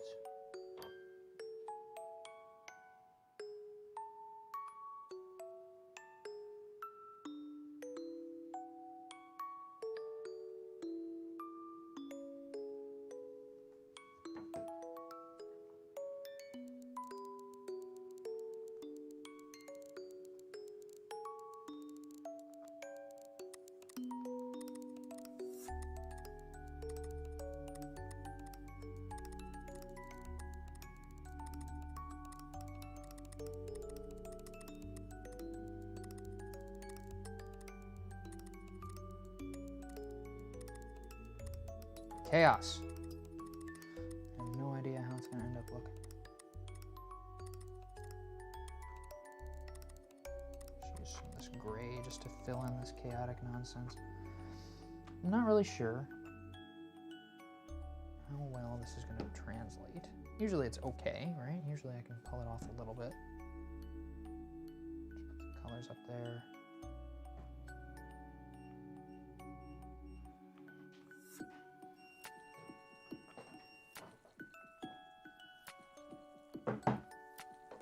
Hey, friend. Hi. Looks beautiful. Thank you.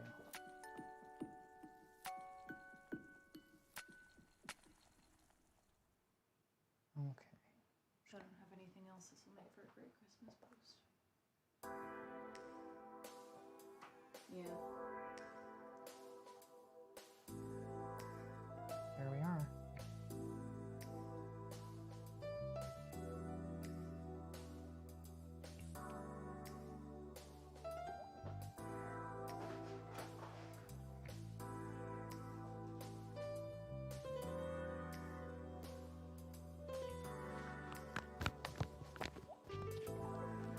Hey everybody. Thank you guys for calling me in.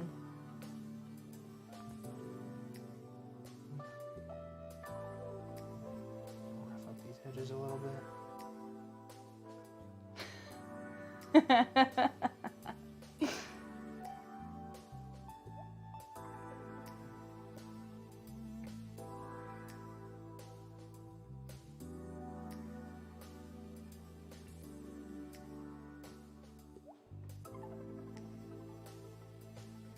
All right. Sloppy. Border this.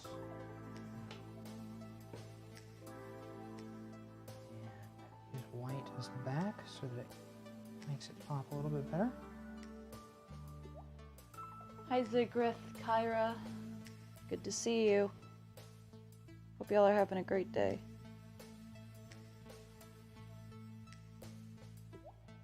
If I don't have anything else, this will make for a really great Christmas post. I hope so.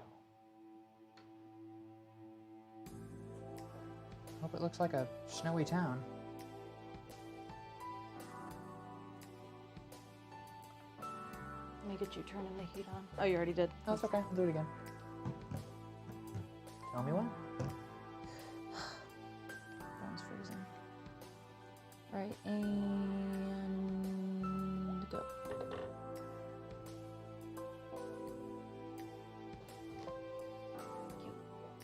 Grab some coffee. Thank you, Francis. Appreciate you saying so.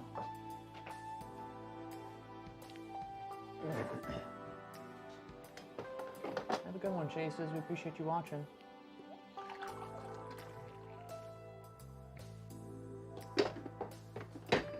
Alrighty, Sticky Art. Good to see you in the chat there. Alright. So I'm going to make one more pancake after this, I think. If you're in the chat and you're interested in seeing me make something specific, you have some ideas, some vague prompt ideas, suggestions, anything like that, holler at me. Let me know what you're thinking about, and I'll do my darndest to render it in Pancakes.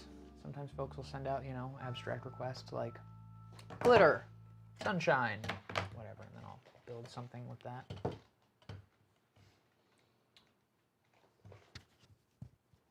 Getting the cooking. Very cool.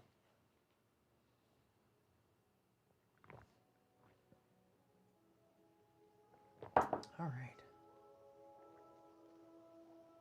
The Holiday Void, says Jeremy. Well, We're already in it. or Zigrith says maybe a spider with a water hat. What's a water hat? What is a water hat? A silly ornament? These are all good. I will say so far the Holiday Void is the one that is the most appealing to me. The spider is a good one too. I could do a silly ornament spider with a water hat. If I can figure out what a water hat is. You mean like a swimming cap? Or like a rain hat? I'm trying to think what a water hat is. A food fight? Interesting one. These are all great suggestions so far. Kind of like the Christmas void. You should make a Krampus. Krampus, that's not a bad one. Krampus is a monster. Well, that would be really cool because you could do like some really. Oh, Okay. a spider wearing a water droplet. That's pretty cute. That is cute. Christmas gone wrong. What were you saying, Dana? You could make something really like with the Krampus scene. You could play with heavy shadows, almost like someone opened the door and he's like in the living room, That's pretty cool. like red You could have eyes his out of the darkness. Bag open, and that's the Christmas void Sure. for the holiday. I was going for more cryptid, but if you want to go for surreal imagery, that'd be neat. Well, I said Krampus. Hi, Sticky Art.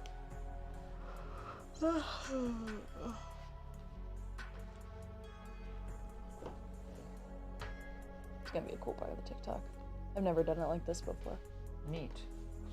That's that fresh content. Give me a shout when it's ready. It's almost there. It's actually there. Oh. Go back off. Slide that. Oh.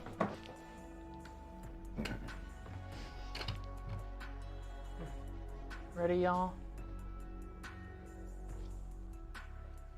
We are going to Alt. Oh, come on. Don't freeze on me now. There we go.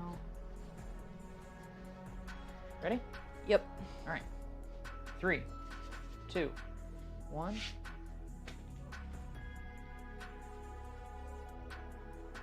colorful.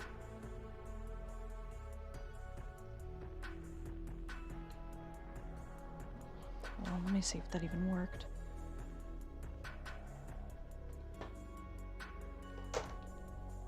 Cool. May I?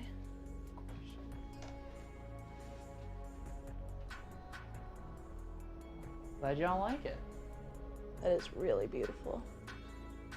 And all the who's down in Whoville. Guy! Thanks, y'all. Appreciate the love.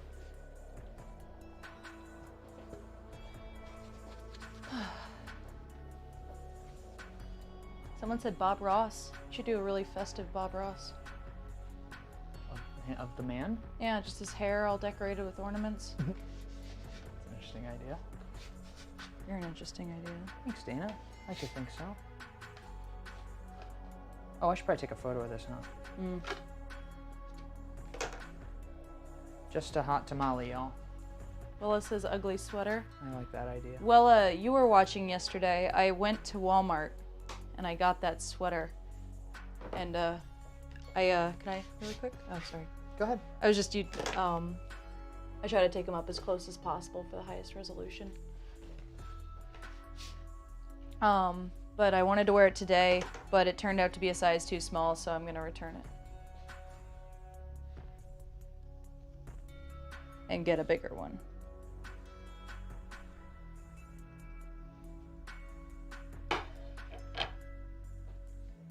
Okay, turn that griddle back off. Let it start to cool down. Don't burn the tortillas. All right. I shan't burn the tortillas, don't worry. Pancakes, the world's first professional tortilla artists. Will it probably? I don't see any reason not to. So what are you gonna make? Probably Krampus. Krampus, Krampus. It's a nice holiday theme. It's the holiday season. Really happy with that, Marianne. I can tell.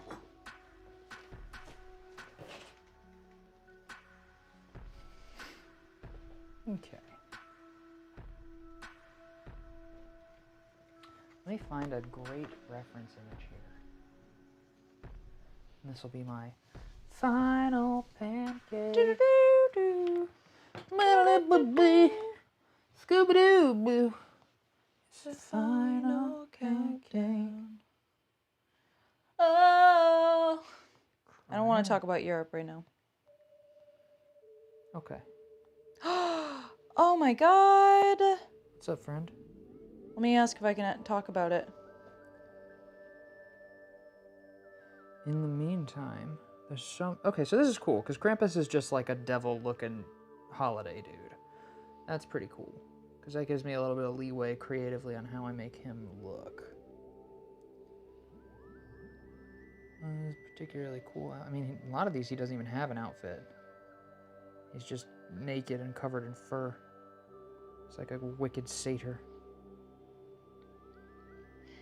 Yeah. Krampus feels like a very me prompt. I'd love to see how you do it, though. Yeah, I have an idea. I'm just gonna I look just at go all hog those. wild with it. Well, and the cool thing about doing those like heavy shadows is he can be mostly concealed in shadow. I love heavy shadow. He loves heavy shadow. I'll heavy your shadow. Okay.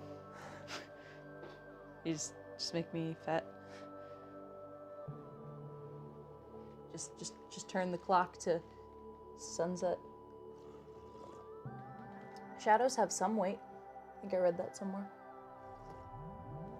I can't remember how it is, but it's like, did you know that your shadow actually weighs like 0.0000001 something? Oh. Maybe it was sunlight. Guys, okay, so I got permission. Our manager, Hank, he just proposed. Oh, did she say yes? No. Oh, that's a bummer. No, she said yes. That's awesome. He said, I think she said yes. She was crying, LOL. That's awesome. He asked me to show the picture. So there, that's Hank showing off all the... I'm gonna cut to the... I'm not used to this camera position. So blurry. Just cut to the overhead and hold it down here. No, I got it. Okay. There we go. They're happy and engaged. That's pretty cool. Wow, y'all are setting the y'all are making me and Ben look not engaged. Yeah, y'all are very much... Well, okay, wait, Ben and I aren't. I phrased that. I mean, with our respective partners. I mean, unless he's interested. What if we kissed in the Pancake Art Studio? We were both pancake artists.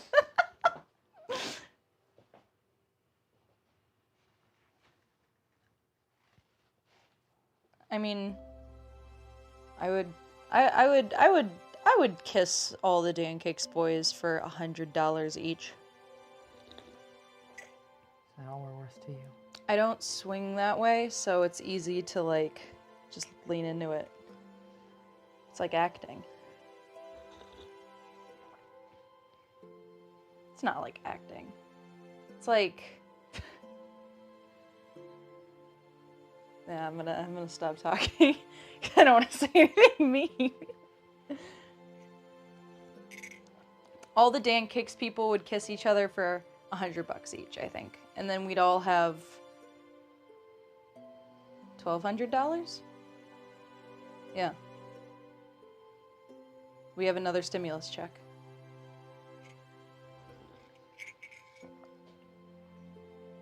Because if we all got $100, Hank's engaged now, so maybe he's out.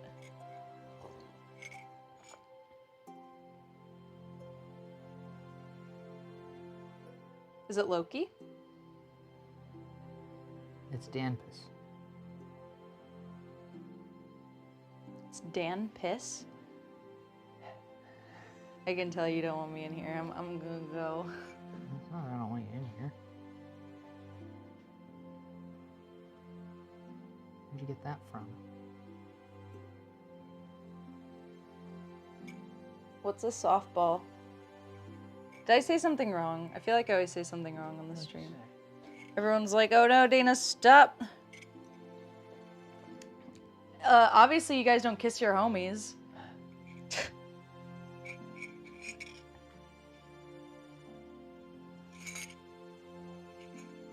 Do you guys not kiss all your friends goodnight? Do you guys not kiss? How will they know that you love them? Yeah, exactly. If you don't take all of your no homo friends and just go mwah, then how do you know that you are good business partners? Or homies?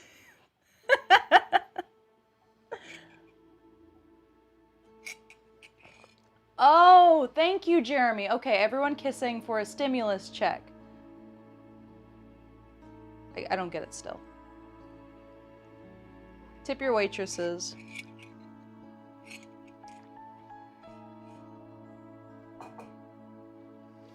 I would just like to clarify that we're all co-owners of the company.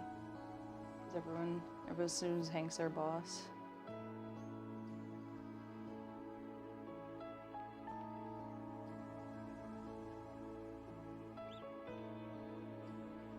I hope he doesn't leave us now that he's a married boy. Yeah. That would be devastating.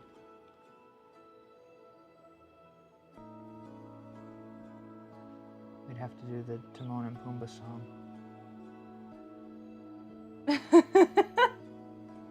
You know which one I'm talking about, right? You mean like I can see what's happening? Yeah. What? And they don't have a clue. Who? They'll fall in love, and here's the next part. Our Pancake Art Company is down to 3 co-owners. Oh. Can you feel The sweet caress of tax exemption. There's commitment everywhere. And with all of this romantic atmosphere, liquidations in the air. Would we even liquidate? Would we, like, would Hank just... I feel like Hank would just keep the studio and we'd just not get anything. Probably. He has that power.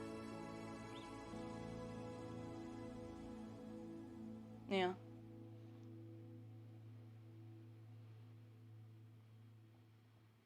I mean, well, like, he does come in. He's just not here now because he had to go on a special trip to propose to his Goyle.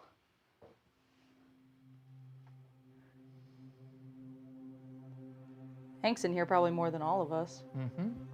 He gets here earlier. Yeah, he gets here earlier, and then he always leaves, like, halfway through Ben and I's workday. And then Ben and I are here until, like, 9.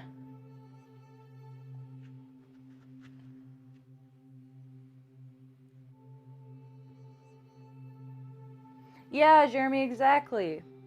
Jeremy, he can promise her an entire Pancake Art kingdom. That's his Game of Thrones moment.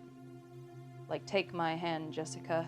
I will give you a whole studio that's being used right now, but when we get back to things after the pandemic, we'll have our own food art empire.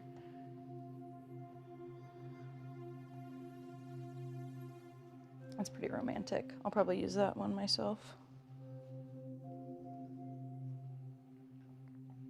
That looks really cool.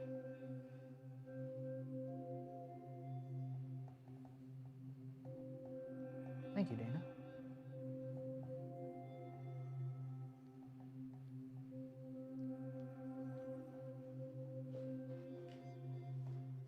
Jeremy says the griddle is set to 250, but things are really heating up.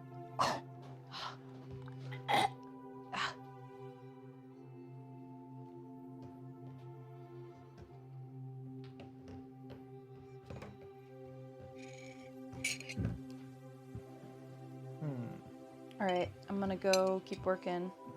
Right on, friend. I hope I wasn't a bother to the stream saying nonsense. You weren't. Oh. Did you say weren't? Yes, I said weren't. Oh. Then you said you were. Thanks. All right, everybody enjoy yourselves. enjoy yourself. Well,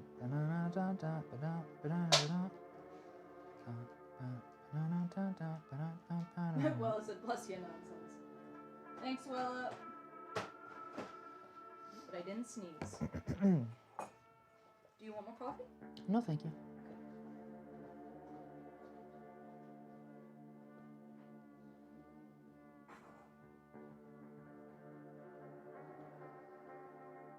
Okay.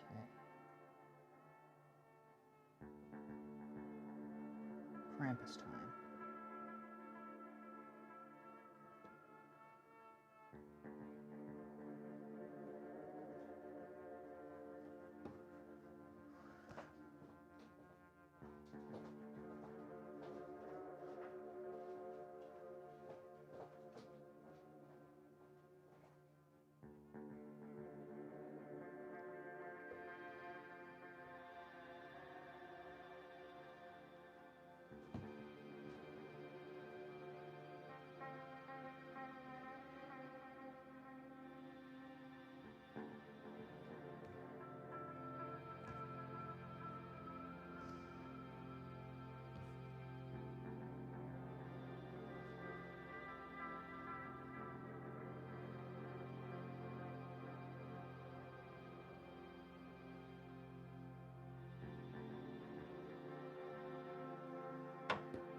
This is a smaller one. It's a little cute sizing here.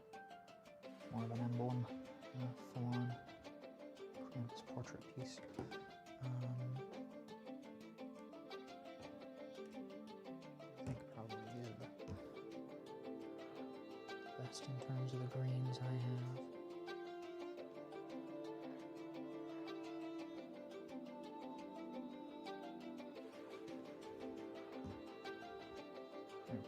Nothing too crazy. Nothing too crazy. Hey, Dana? I'm gonna fill and flip this. I don't know if you want to watch the flip. Sure. It's your call. I think I will. Black. We're gonna do one little sort of a demonic orange, and then we'll go black around that, and then we'll back it white so the colors pop.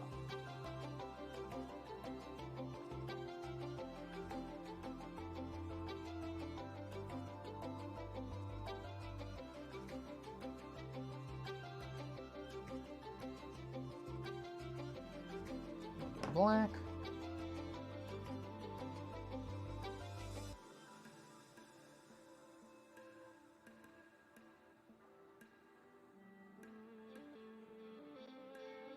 Yeah.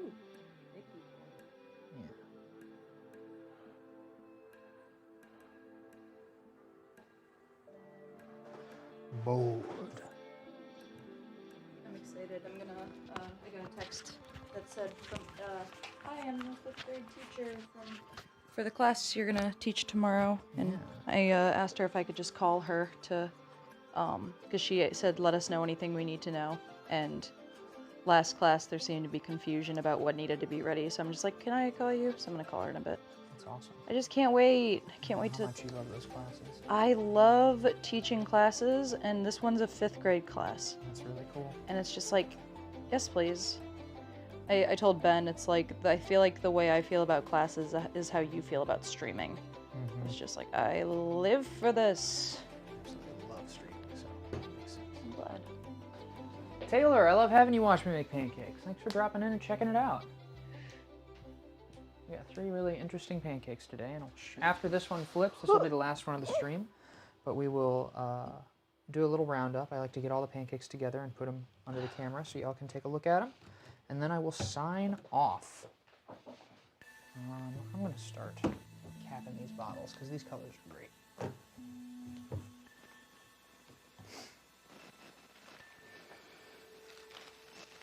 Oh, sorry, I'm in front of the camera. Okay. Good for Hank. Yeah, that's really exciting. He took her to a beautiful, like, sunny dock 2 miles into their mountain hike, and then got on one knee. On Wow. a beautiful fall day What a romantic boy. on like a lake. That's Good so for cool. him. Good for him. And she cried. Of course she did. It's Hank. Hank is wonderful. Can you imagine if Hank proposed to you? I'd say yes. Yeah, of course. We all would. But it's only for his house building. We'd inherit the Minecraft. We'd inherit the entire... Hank is kind of a full package, though. Yeah, he is. He's a dependable person. He's competent. He's capable. He's level-headed. Yeah. He's funny. He's kind, but also straightforward. Yeah. Like, he's got that, like...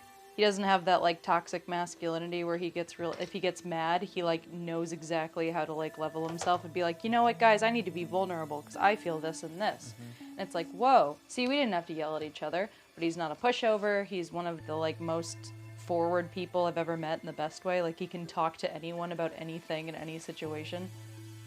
Bud likes your hair, Dana. Thanks. I like it, too. It's a weird length right now. I can't wait for it to get... I think my shaggy pixie cut is my look. But I also am out of practice. It's been 6 months since I've had to, like, put mousse in my hair, and I'm back to that, and I'm confused about how to do anything. A whole mousse in your hair? A whole mousse. Can't be good for your shoulders.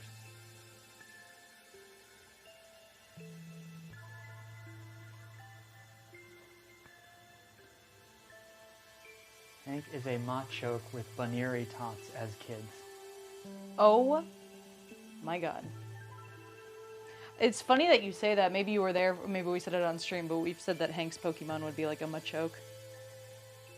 The big beefy gray guy. Yeah, putting I-beams in the ground for him. Yeah. Hank is amazing though. I'm just really happy for him. He deserves all the joy in the world. He does. You ready for this, my friend? Yeah. Do you have a reference image you were using? Not one in particular, no. Okay, then I'm just gonna put this away. Please If do. you don't have an exact reference, I like Overhead. to. You ready, Dana? Krampus is just the Christmas furry. Krampus, the Christmas furry. You ready? Yeah. All right, 3, 2, 1. Ooh. Dark and spooky. Scary. That is a Christmas void. Oh, and hold on one moment. I got an idea. Oh Keep no. recording. Oh no. I see you.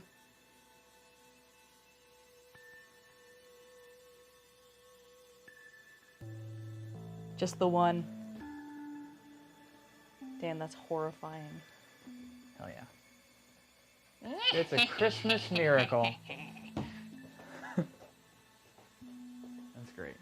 It is cool. Okay. What a productive day. All right. So I'm going to kick this griddle off. Oh, it's already off, so I'm going to unplug it. And let me plate this Krampus real quick. I can't hear the name Krampus and not think cramps. Yeah. The Christmas cramps. Ouch. Can you press Alt-1 real quick? One.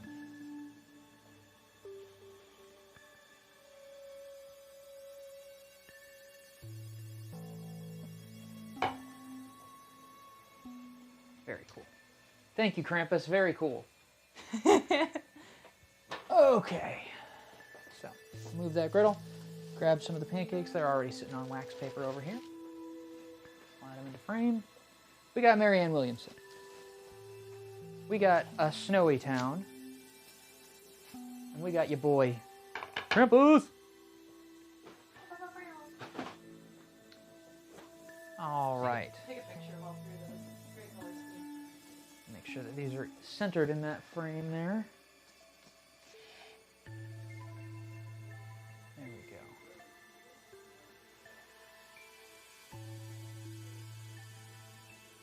Yes, we do, Ben. I'll be there in just a second. All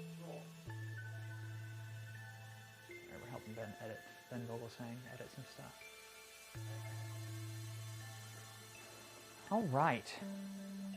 Let me put this on wax paper. So, for those of you that don't know, at the end of each of these streams, we stick these pancakes in our freezer and cue them for preservation. We actually freeze dry most of the pancakes we make on stream, and then we sink them into resin and preserve them for all time. So I'm actually going to cut to the wide here for one moment so y'all can see my beautiful face. You can actually see the pancakes on the wall behind me. These are all for sale right now at Pancakes.com. You can check out our store. We've got a lot of these that are currently available for a reasonable price. And if you're interested in any of the ones I made on the stream or in commissioning original pieces, all those things, you can reach out to us. You can either email hank@pancakes.com or fill out our commission form on the website. In addition to that, we have all the supplies that I used in this. You can buy for yourself if you want to try pancake art on your own. And we've also got tutorials, information, everything that you need. We do these streams 3 times a week. I do the Monday one usually. Sometimes I do the Wednesday. Sometimes it's Dana. Those are both at 1 p.m. Central Daylight Time. And then on Friday it's 6 p.m. Central Daylight Time, and that's usually Ben Daniel that handles that. And on Sundays we have a request stream. So if there's a very specific pancake that you'd like to see us make on stream, but you don't want to go through the effort of paying us for all this resining process, because that can jack the price up a little bit, you can drop in on our Sunday request stream at 2 p.m. Central Daylight Time and get just about anything you want made. Otherwise, there's all kinds of awesome pancake art stuff that we're always doing on all our social media accounts. We also now have a Patreon. So if you're interested in supporting us, the work we do, the art we put out, and all of our future ventures, it would be super awesome if you would follow us on Patreon. Throw us a couple bucks a month or something. There's a couple different tiers that'll get you some really awesome rewards, including preserved pancake at a discount every month, if that's something you're interested in. But we would love it if you would check that out. Our handle on all of our social media, you can actually see that right underneath me, is @DrDanCake. We try to keep that consistent with everything. We're also on TikTok, Twitter, Facebook, everywhere. So please check that out. Spread the word, let folks know, and I will probably see you on Wednesday. It sounds like Dana doesn't want to do the stream, so I'll be the one here doing it. We love you all very much. We're super grateful that we can have folks drop in, give us suggestions, hang out with us, and give us an excuse to come in here and do these awesome streams. So, looking forward to doing this more often. Looking forward to the new year, actually. This year was really weird and rough, and we've started to get some momentum towards a better situation for the Pancakes business. So, I'm optimistic. I hope that you have a wonderful and safe and warm holiday if I don't see you on Wednesday. And always remember the Pancakes motto: mistakes are delicious. Thanks for watching, everybody. Let me go over here to this computer and sign us out.